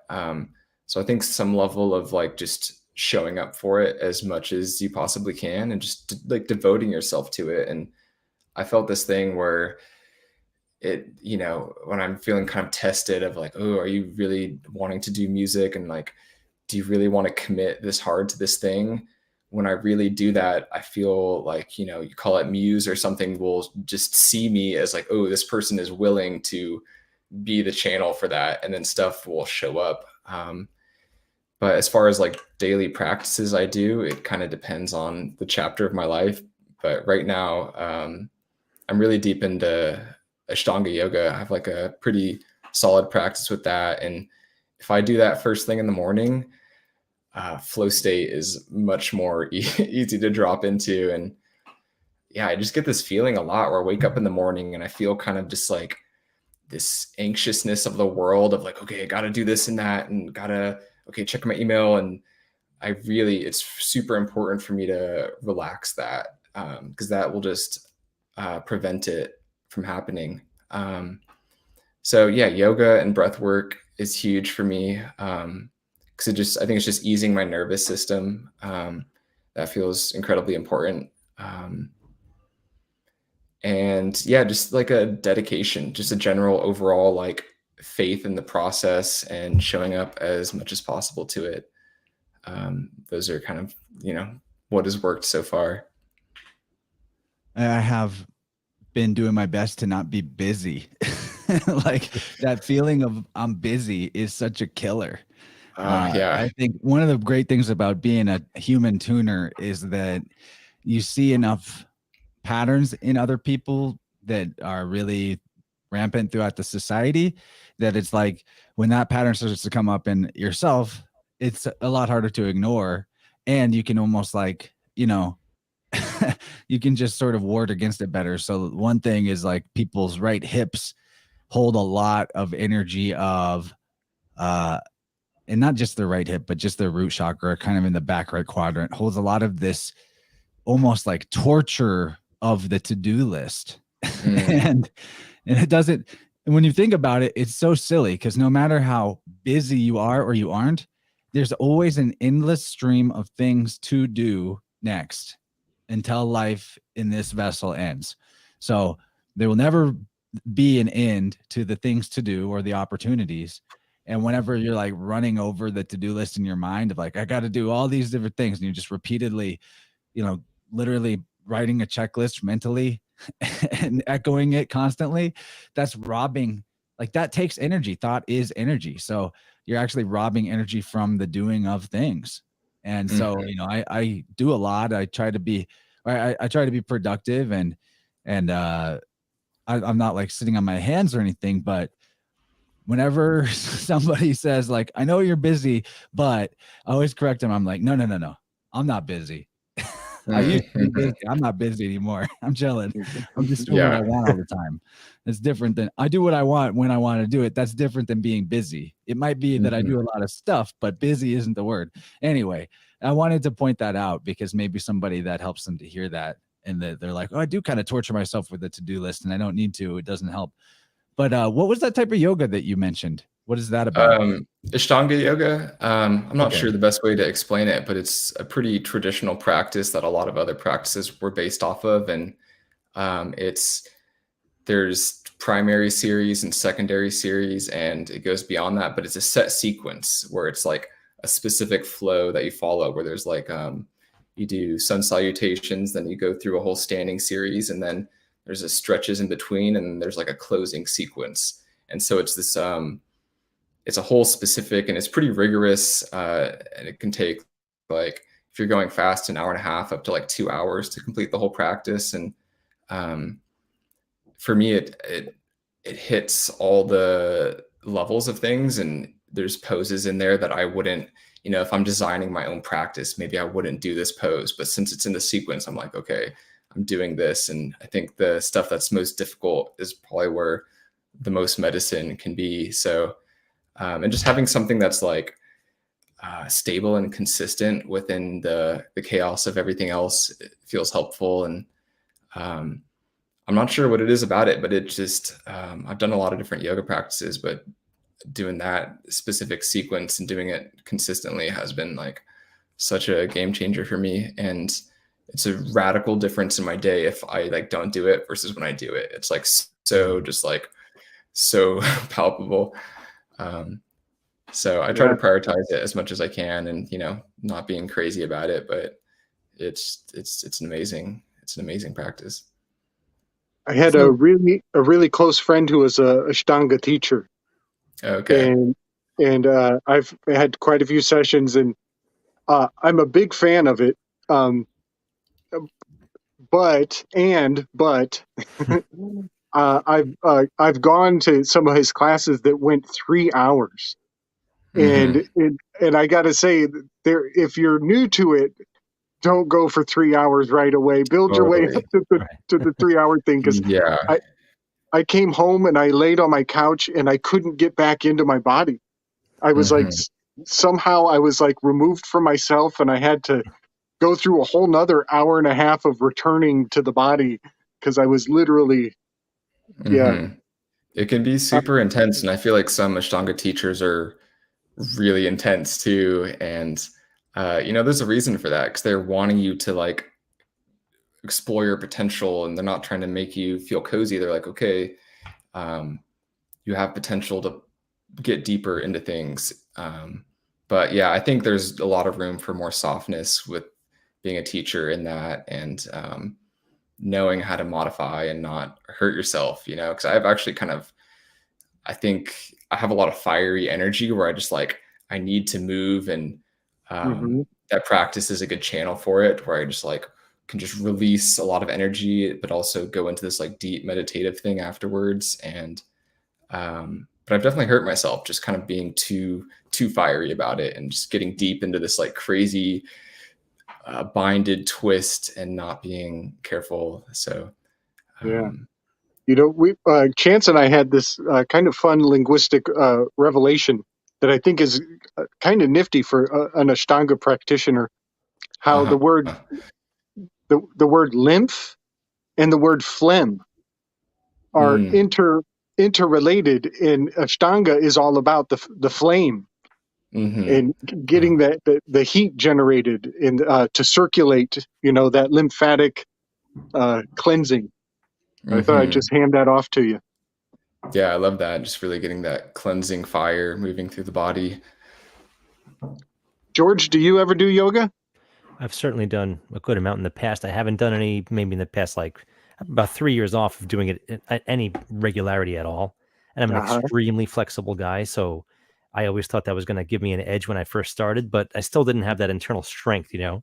Like, I'm hyper flexible. I got this thing called Ehlers-Danlos syndrome, actually. So it gives me some benefits. I can definitely do some things, you know, really well. I can get myself into weird positions. But when I was doing it, I was with somebody that was in he had his own band, and I interviewed him actually on my show recently, and he.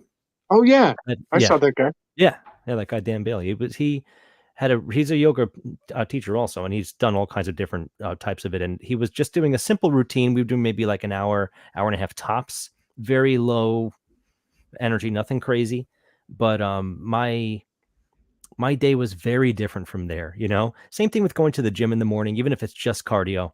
And at first you'd expect in an adolescent kind of way, like, oh, I'm going to waste all my energy at 7 a.m. I'm never going to make it through the whole day. But I had more energy. Totally, I had more, and mental acuity for just being ready for the gig that was going to be, 20 hours later that night.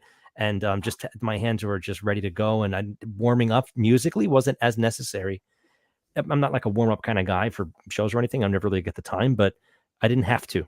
I didn't feel like I ever had to. It made my whole day a much easier thing. And I feel like a flow state could be achieved better for the work I'm doing in front of this camera all the time too. And now that you guys are talking about it, I'm thinking about it, remembering the yoga I used to do.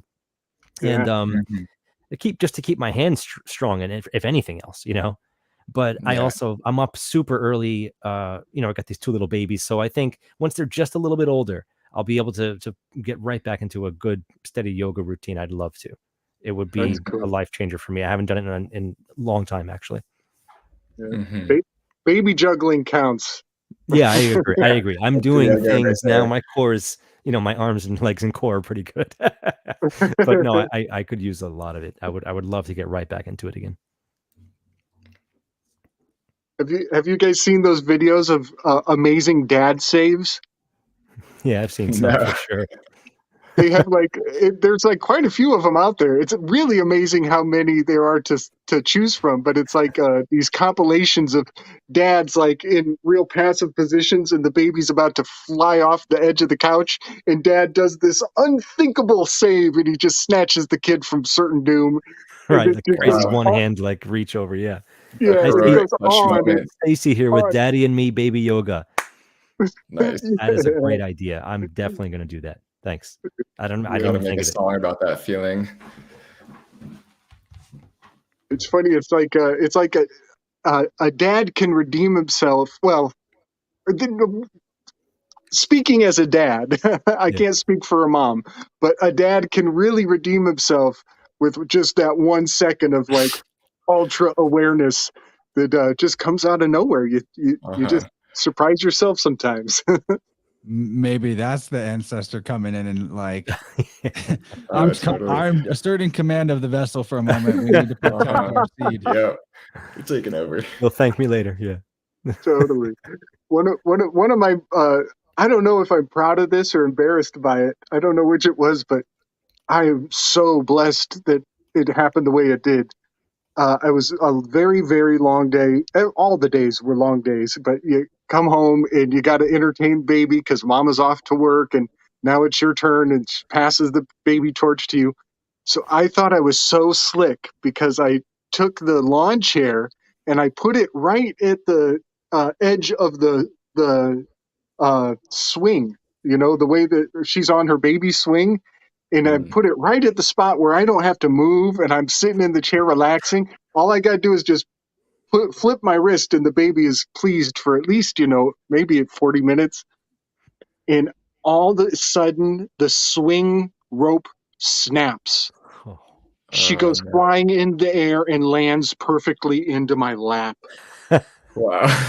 It was wild. It was so wild. And I was like, wow. The angels really showed up. They really showed up, and they taught me don't be trying to take a minute off. You gotta always be on your toes. Oh yeah, we'll give you this one. Yeah, that was my pass. I got that pass. Wow. So Oliver, I want to ask you another question, buddy. Yeah. I'd really like you to elaborate kind of on your philosophy on life. What do you think life is for? What do you think it is? It's okay to not know things, but let's explore some ideas based on some ideas of why we're here based on, your experience of being here.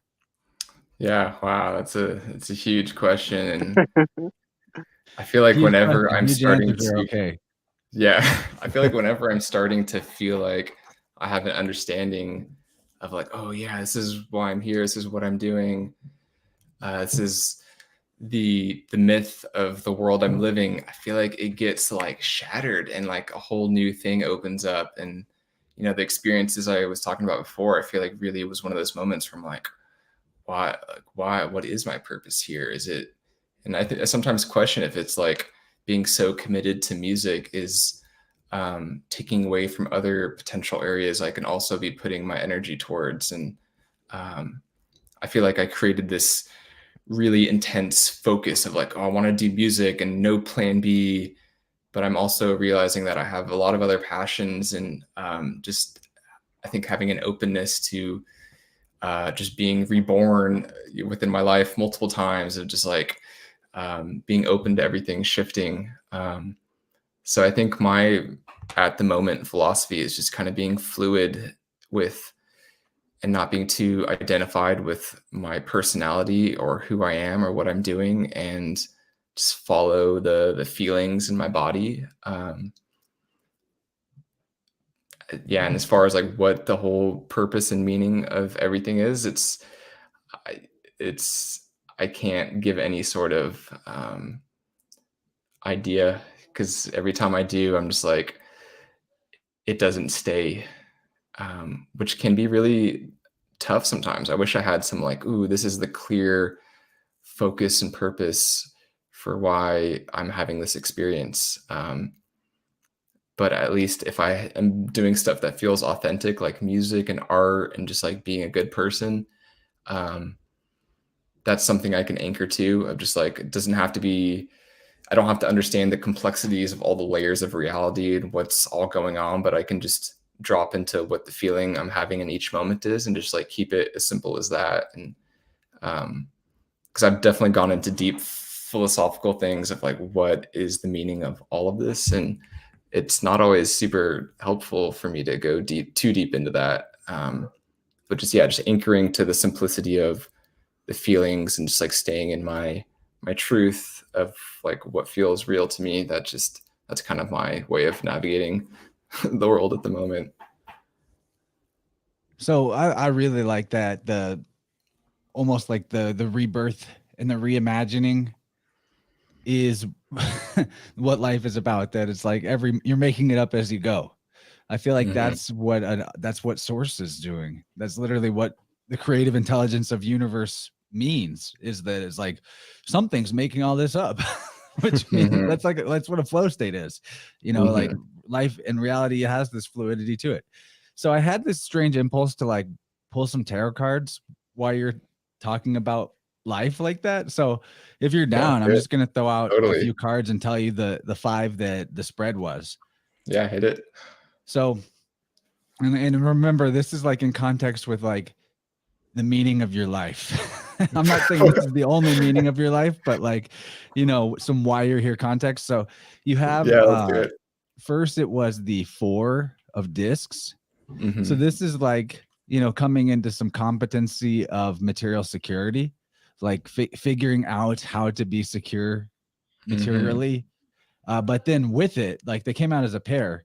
With it was the 7 of discs. And so this is about, hard work, a job well done, but not wanting to do work as somebody else's servant. Like, like, okay, I know that I could, but I kind of want to do my own thing. I'm not satisfied. I'm not satisfied with being with being a cog in another person's machine, even though like I would be a really great worker, and I am a good worker. And then, so interestingly, the next one that comes out is the magician.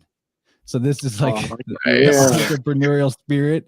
This is the one that goes their own way. This is the one that's understanding the forces of the reality and harmonizing them to create the experience as they go. And then finally, we also, there's 2 more. We had the high priestess, and this came up in an upside down. Now, to just put it simply, there's a lot of possible meanings for a reversal of the high priestess, but like, I think the context with the rest of the conversation is that the high priestess reversal actually means cessation of fear, like no longer no longer being afraid, getting over sort of, you know, feelings of loneliness or bad mood even, and like lightening up. So it's interesting that they came up one after the other, because this is card 1 and card 2, you know, Wow, like yeah. numbers 1 and 2. Yeah. So I see there's like, you know, becoming the magician, but then like the magician learning how to not be afraid of conjuring all those forces and interfacing with the unknown. Because, you know, this is also like as the yin representative of the major arcana, the major one, the major yin, it's like the unknown. That is the unknown. Like, what are the laws of this universe? And as you just put it, like, as soon as you think you have it figured out, it's like, okay, we're gonna pull the rug on you, and it's actually this. So anyway, the last card that I pulled, that I put in the middle of all 5 of these, was Temperance. So like, this is the card of the artist who's, you know, like mixing and balancing all the elements, 1 foot on the earth, 1 foot in the water. And like, this is, in other decks, this card is called Art. So wow, you know, this is the card of the artist. It's the one that's like learned how to manage their own personality traits, for the positive and the negative ones, to synthesize their experience of the external reality into something that is aesthetically and objectively beautiful and helpful for themselves and for others. Kind of like you said, like, you know, making music for the way I would listen to it. You know, that's my philosophy too. I try to make the show that I would want to listen to. So the Temperance card is a good reflection of that. So you know, I don't know why I just wanted to pull some cards for you, but they totally tell the story of what we got from you in this show. That's so far. Honestly like eerily capturing the arc of my experience. And yeah, thanks for pulling. That feels profound. And I like that the Temperance is at the end there. And yeah, because it feels like I'm just getting pulled so deeply into all these different things. But at the end of the day, I'm like, what's the point of that in my overall experience, and how can I like synthesize that into something more vast yet grounded? So yeah, I'm not sure exactly what phase of that I'm in right now. I feel like things have been really interesting, and I'm being exposed to a lot. I'm trying to ground that back into my creative expression, and yeah, tempering all the different directions. And yeah, it's something I really feel is this thing of, you know, like I create this alias VOLO, and it's this whole like, you know, it was really healthy for me to have this like other like alter ego to just like put music out, and it could like, I could create this new version of myself or something. But I think also I've had this feeling of not being too attached to that, even though it was like the first thing in my life that I felt so connected to and was so like beautiful for me and important for me, but also being willing to let go of that and then letting something new emerge afterwards. Because it was easy to let go of my insurance company job, but it's hard to let go of something that at once felt really true and still does feel true, but more stuff is wanting to emerge. And so it's like, okay, how much can I do in this lifetime? How many times can I like rebirth in one lifetime while also synthesizing it all? It's yeah, it's tricky. Like you had an aversion to making an identity out of insurance guy, but an attachment to the identity of music guy. So it is like this juggling in the Temperance sense of like aversions and attachments, and realizing that like I'm just the witness. Totally. Yeah. My attachment to being music guy could be just as limiting as my aversion to insurance guy, or as being insurance guy would have been limiting, I guess. And that's why you had an aversion. Anyway, like I was curious about Ashtanga as a word. So I looked up like the etymology on it, and it refers to the 8 limbs of the 8 limbs of yoga. Yeah. Right. Which is also the Buddha Dharma wheel. So yeah, one of those is, you know, one aspect of that is managing attachments and aversions, and not being sort of trapped by what those can create in life. And I love that, you know, it's very important to see. I had that too myself. Like I started to move into the direction of like, I'm going to be an artist, a visual artist. I'm like going to subsist on selling art. And like, then I pivoted from that identity attachment to do this. And now, like, you know, I'm always trying to watch out for not being too overly identified with one way of doing life, because there's always going to be more opportunities and we can expand. And it doesn't mean the old stuff goes away, but like it's what you said is profound. So just made me think about it a lot. Yeah. You know- And you know- this just popped into my head real quick, but I have this feeling sometimes when I play a show, it's just this weird feeling where I'm playing songs that I made, 2 years ago, 8 years ago, and 5 years ago. And it feels kind of strange sometimes because I feel like I'm playing these like past versions of myself or my experience, which is super real, but it doesn't always feel like totally where I'm at right now. And that's why I like, for me personally, I really like watching people that are doing like a live looping or just like something that's just like in the moment being created, because that's their in the moment experience, like I'm combining my whole journey, which is really cool because then I can have, a broad diversity of experience, like the same way you'd have an arc in a song. I have this whole life journey and I can express that in a set through all different things I've been through. But I also just appreciate seeing something that's being created in the moment, the authenticity of that creation. I was wondering, do you do any, sometimes. do you play any live, not live maybe in your set, but do you play any instruments outside of like Ableton production? I love piano. Piano, I can kind of just flow on, and I know like basic guitar and bass, and I know really basics of music theory. I feel kind of this thing where people are like, oh, like what instrument do you play? And I'm like, I feel like I kind of like play the computer. Like I really go deep on like engineering and soundscapes, and I have MIDI pads that are doing all these things. And I think it's hard for people to understand how the music production process even goes. It's kind of like, it's like hear the all these instrument sounds is your imagination, and so Yeah. the way that a guitar is limited by the tonal progression of fret to fret, right?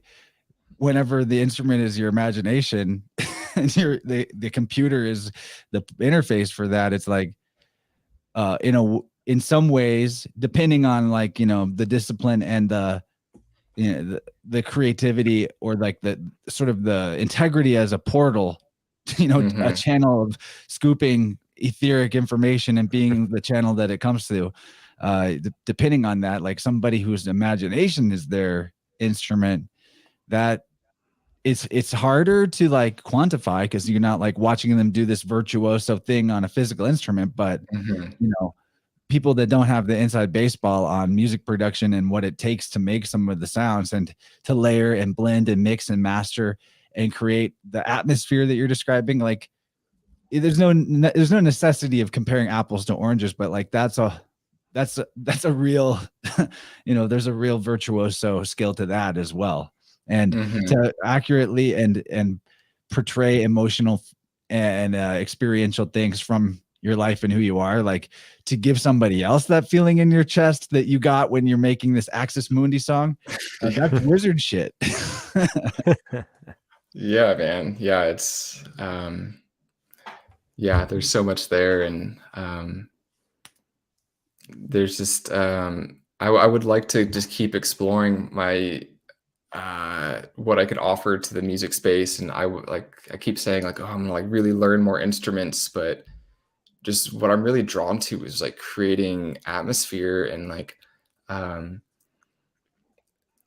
I feel like there's room to expand for sure, but I also just want to like do what I feel that most inspired to go really deep on.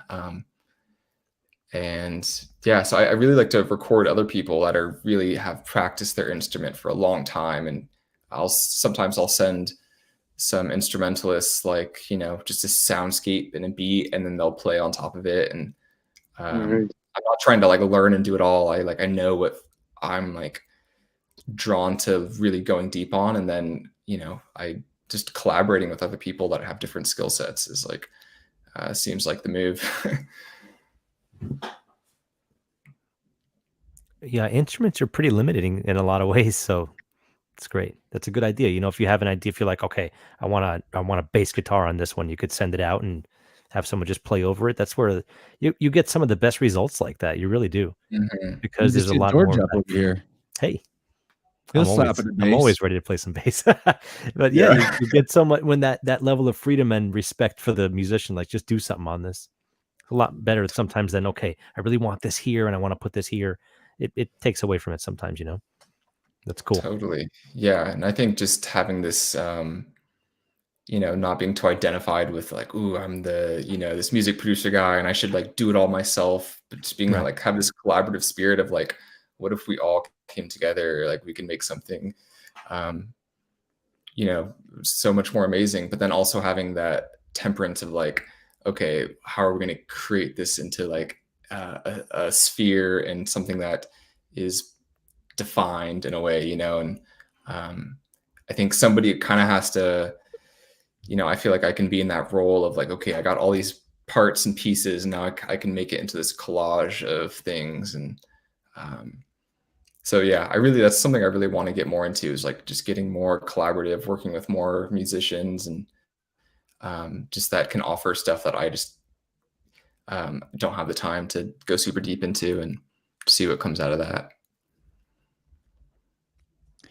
Well, guys, we're moving towards the end of the, you know, a couple hours here, so I'm not rushing us off the screen or anything, but anything left on the conversational topic list we want to bring up or ask Oliver, or just rescue some dangling chads out there? Gabriel, starting with you. One thing I had made a little note on the temperance card, that Oliver, you might get some enjoyment out of this.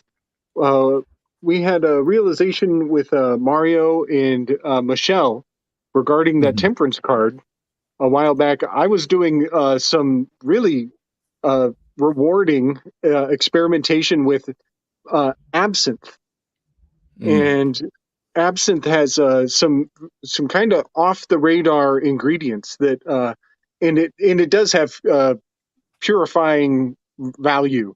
This is not medical advice. But I do recommend giving it a shot. You know, I think everybody should, you know, find the space to make it a sacred experiment with, you know, for the possibilities that it could yield for all of us. But it turns out the Artemisia is one of the many ingredients of absinthe. And Artemisia, we think, was part of the spirit that was infused into the temperance card. In not just the Crowley deck, in other decks as well. I've actually seen that Artemisia is correspondent to that temperance card. So, and so then Michelle brought it to a whole nother level when she revealed that that has a strong relation to mugwort, and that mugwort is also really good medicine for journeying into the dream realm. So maybe I just thought I'd throw that experiment your way and see if it sticks. Yeah, thanks for sharing that. Mugwort, Oliver, because it's supposed to like protect you in the dream. Yeah, I mean, when this was all first happening, I was like, okay, just looking into all this stuff of like protection sort of things. And so I was, I went through a phase of where I was drinking mugwort tea, I was burning mugwort, and the area I'm living now actually has mugwort growing. So I've been kind of like communing with that plant spirit in some sort of way. And I think this is just a reminder to, you know, because I haven't in a while, to maybe get back in touch with mugwort. So yeah, thanks for sharing that. Oh yeah, dude, if you're living around it, then it's constantly got its eye on you in a great helpful way. Yeah, very true. I'm constantly reminded of like the plant spirits are super helpful and beneficial, and sometimes I forget about that, you know, and just getting back in touch with all the herbs that could be really supportive, I think, is something that is just coming into my awareness right now. That's cool. That's super cool. I had no idea. I'm gonna have to try some absinthe sometime, Gabriel. Maybe why don't you get a bottle of the kind you like and come visit? All right, right on. Make Let's a ceremony do it. Out of it. Yeah, buddy. So, George, you got any thoughts that you want to drop on us, or questions, or anything that's been on your mind? You know, really like hearing from you. I'm so glad to have you as a more regular character on the cast too. You're so awesome. Makes me very happy, really. Makes me very happy, man. I don't know if I have any gravy in the ladle right now. I think this conversation went in some very interesting directions, and we get to talk about all kinds of stuff just from the heart. A lot of honesty coming out. It was great. And I will mention that this past eclipse was really profound, it seems, and everyone that I've talked to, they admitted something without realizing it. That something crazy has happened to them in the past few days, whether good or bad. You remember what You you know? and I talked about yesterday? That was my eclipse experience. And even now that like after that day is over, the intensity of it is quite a lot less. But Yeah, it was a crazy, like I had this crazy experience one. where I was feeling a bit like kind of like attacked by some negative energy, actually, in the form of in a friendship. And I today, just to prove to myself, even though I didn't need the proof, that the biofield anatomy is a real thing, like, that situation was kind of unresolved. And today at the gym, while I was lifting, I hurt my back right shoulder. And that's the part in the biofield that deals with feeling attacked by a negative energy from the outside.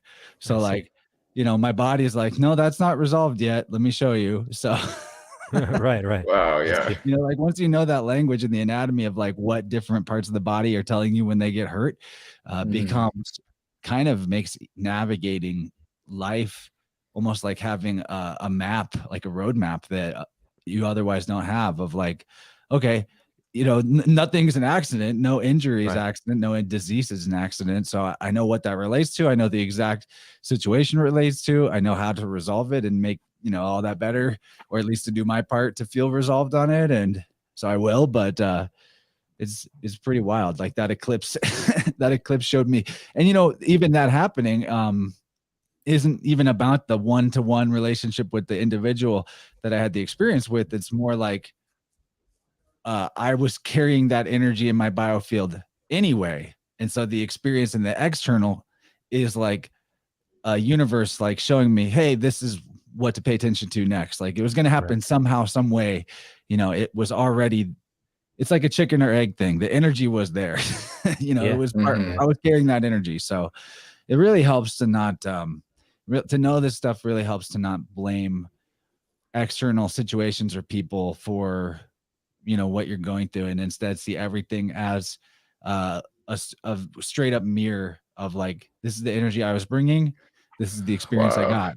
And it's like, it takes the judgment out to a degree. You might still need boundaries, or you might still have to do some hard conversations or things like that, or express things that you were wanting to keep bottled up, but it is to your benefit to express those things and to set those boundaries, or air those grievances, or whatever it is. If you hold them in, you're going to then it's going to pop up as dis-ease or a jam in your flow in a experience in the external, or both. Right. Yeah, man, totally. I say all that like to air all that because you brought up the eclipse, and like I put that in the title, and we didn't even talk about eclipse stuff. I know. Like, how was everyone's eclipse, gentlemen? How was it? It's kind of crazy you brought up the mirror thing, because mirrors have been like a really mysterious thing in my experience, where I'm just like, whoa, something is going on with mirrors that I don't understand. And just last night, I had like a dream experience that was kind of really difficult. And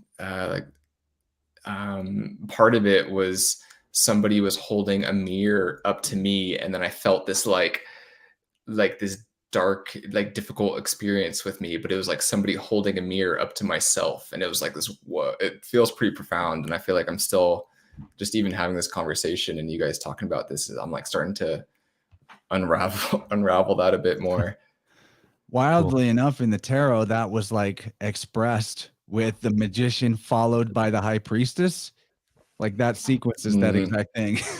Yeah. Because like the magician's playing with these laws. This is also the monad. It's the number 1 card. And then the duad comes up, which is number 2, which is the high priestess. And she's sitting there. He's standing. She's sitting. He's got open behind him. She's got these pillars behind him. He's 1, she's 2. He's playing with the laws, and she's holding the law. Like the he's expressing the laws, and she's like, she's showing like the written law or whatever. Anyway, so that came up in that mirroring thing was totally part of those tarot cards a second ago. Totally.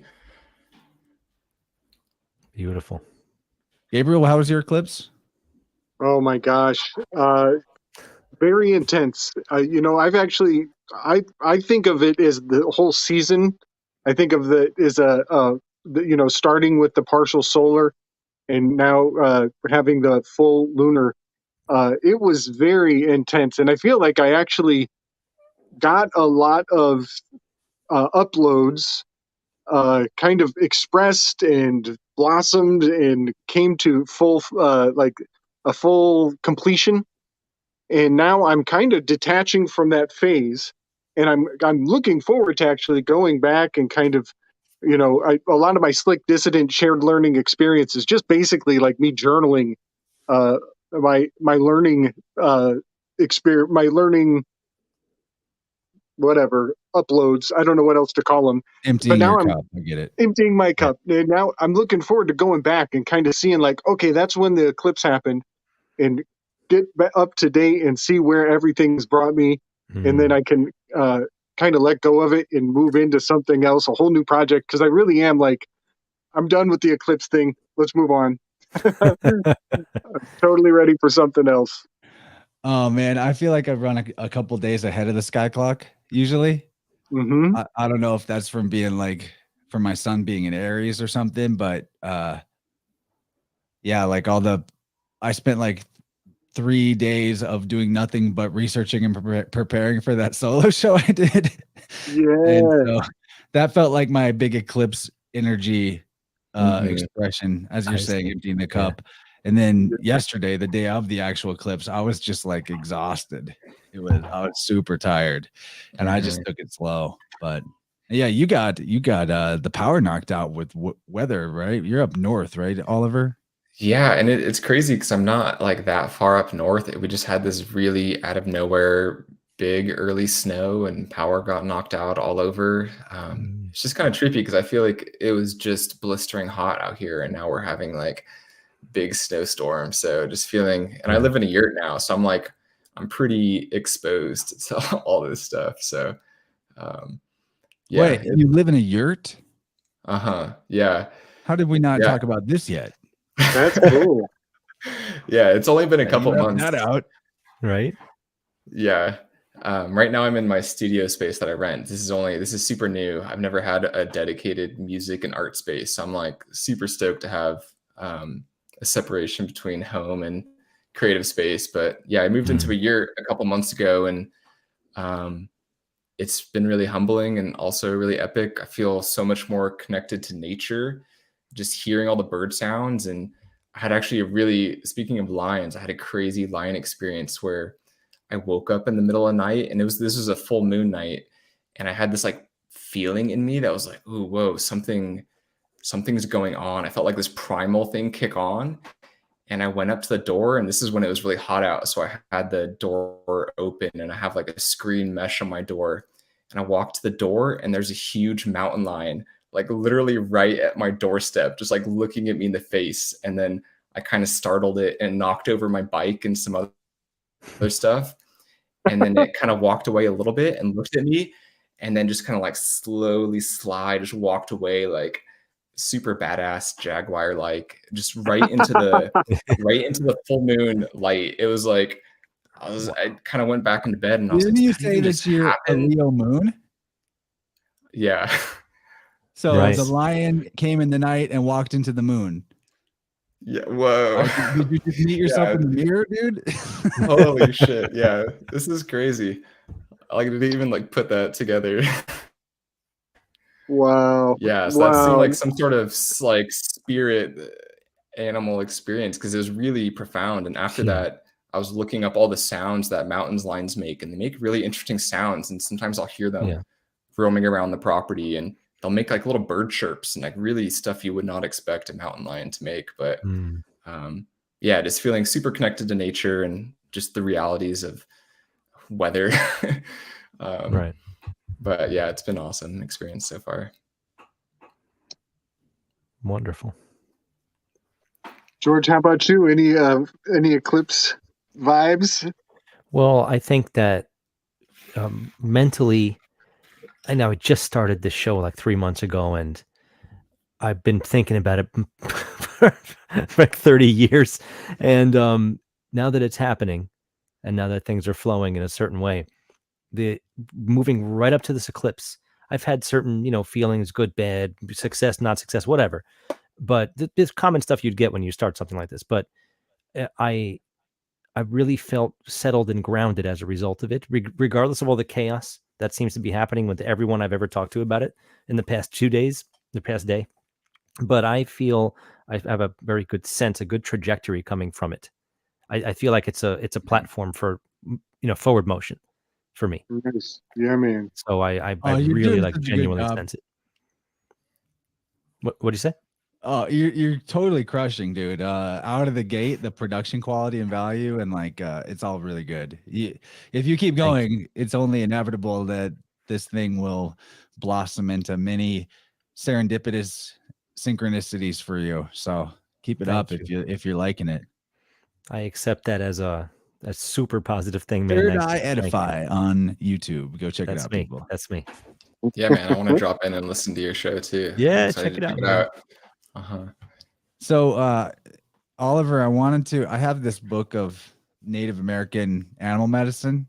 Oh, nice. Okay. So I'm going to read to you the page about mountain lion. Oh, mountain lion specific. Okay. Yeah. Yeah. I'd love to hear it. It's a very Leo type of message anyway. So it says mountain lion can be a difficult power totem to have because it places you in a position to be a target for the problems of others. You could be blamed for things going wrong or for always taking charge when others cannot. You could become the perfect justification for the insecurities of others. Mountain lion medicine involves lessons on the use of leadership, the use of power in leadership. It is the ability to lead without insisting that others follow. It is the understanding that all beings are potential leaders in their own ways. The use and abuse of power in a position of influence are part of this great cat's medicine. By observing the graceful pounce of a mountain lion, you will learn how to balance power, intention, physical strength, and grace. This relates in human terms to the balance of body, mind, and spirit. The great feline never wastes anything. It only kills what it needs for survival. The female lion is the hunter who graces her table in a style akin to mother energy. If mountain lion has come to you, it is a time to stand on your convictions and lead yourself where your heart takes you. Others may choose to follow, and the lessons will multiply. If you have encountered the mountain lion, you may be asked to review the purpose behind your personal beliefs. You may need to discover whether or not your plans include a pride of cubs wanting to be like you or to share in your dreams. If you are already a leader, the question may be whether or not the time has come to push the cubs out of the cave. If you are aligned with cat medicine, you are considered to be king of the mountain and never allowed to be human or vulnerable. The pitfalls are many, but the rewards are great. In assuming the place of power that mountain lion affords, you must constantly be aware of keeping peace. However, you can never make everyone happy unless you lie to yourself or others. This is human nature. Therefore, the first responsibility of leadership is to tell the truth. Know it and live it, and your example will filter down to the tiniest cub in the pride. Responsibility is no more than the ability to respond to any situation. Panic is not a part of this sacred medicine. Wow. Right. That's amazing. The way all of this is weaving together is pretty wild to me. Thanks for sharing that, dude. Very cool. I figure everybody could used to hear, like, that could be good for anybody to hear. We all, like it said, we all have some level of leadership in our life, and that story is like all of our encounter with mountain lion for the day. That's wild. So, like, did you feel the panic of it, or did you just feel the awe, or was there some of both? No, it was almost like this feeling I've never quite felt before of like, it felt very primal and it felt like it activated something in me where I was like so hyper aware, but it was almost like a mystical moment, like when you're out in nature and everything, you're just like, whoa, this is like something shifted. Like that kind of happened for me, where it almost felt super surreal. And yeah, there wasn't really any panic or being scared. It was more just like this hyper awareness and kind of just this mysticalness to it. It's like, I imagine it just pulls you right into the moment, because like you need your full attention to be on what's going on right now, just in case, you know. And Totally. if you bring your full attention to the moment, that takes the edge off or reduces the fear response as well, because your vigilance is there, so there's nothing to be afraid of. You're ready to respond. And so like the big cat just feels the energy of like either security and confidence or fear. And you know, it's like this mirror amplifying that. So like, man, I can only imagine how it's hard to even put into words. Like you say primal experience, but like, you know, that's I'm feeling it. I'm feeling you channel the feeling of it to me, but the word part of it is just almost like a vessel, and the description almost doesn't matter. You know what I mean? Totally. And it's interesting when I'm kind of like thinking of what I was looking into, like, okay, if you run into a mountain lion, what do you do? And part of what you do is you hold your ground, you like stand in your own. And I feel like that almost kind of relates to the experiences I was having of just like really holding yourself and not giving into the fear. Because if you like run away, that's apparently, you know, it gives it more, it thinks you're prey, so then it'll chase you. But if you hold your own and even kind of like, you know, just create your sphere and your boundary, it'll be like, it'll recognize that, and then it won't see you as something that's afraid of it, so it won't attack you. So yeah, there's a lot to that I'm just realizing as we're talking about it. I didn't know that I was going to bust out like Oracle books and tarot cards this time around, but it's fun. That is great.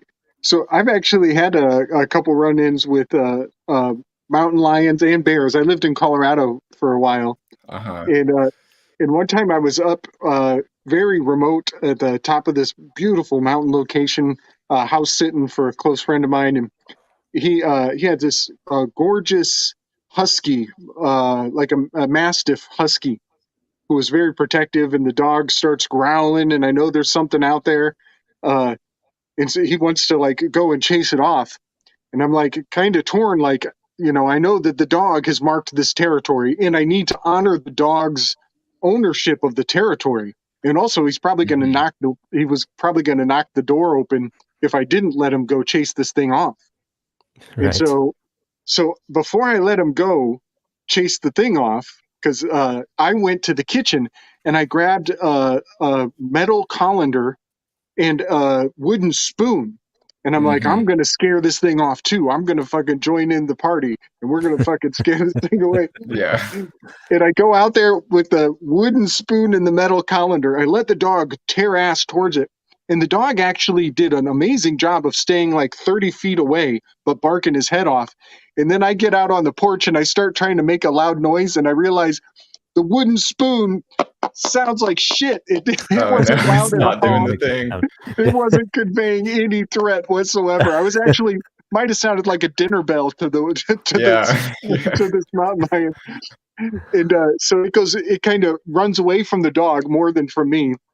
And then I went and I grabbed a huge clod of dirt, and I just launched it in the general direction of this mountain lion.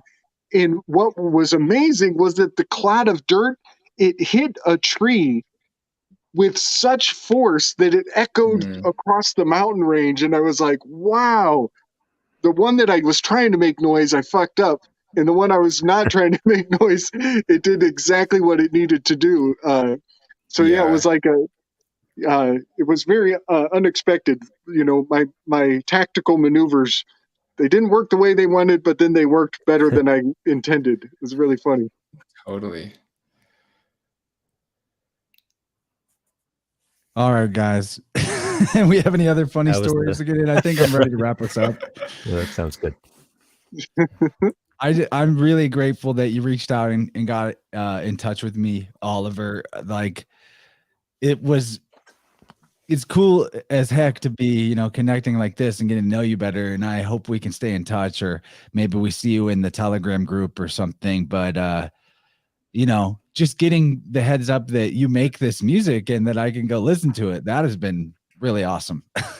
I don't know if you've noticed, I've put it in some shows, and like, you know, I'm not just blowing smoke. Like I legitimately listen to, you're like one of my go-to people now. So, you know, if you could let us know ways that we could support you in what you're doing, rather than sort of just like the free listening experience on SoundCloud and Spotify, you know, I would recommend people to your Bandcamp, which I'm going to link, and I put in the show notes as well, that people can find. But is there any other way that people can sort of, you know, show you value for the value that you can bring to us?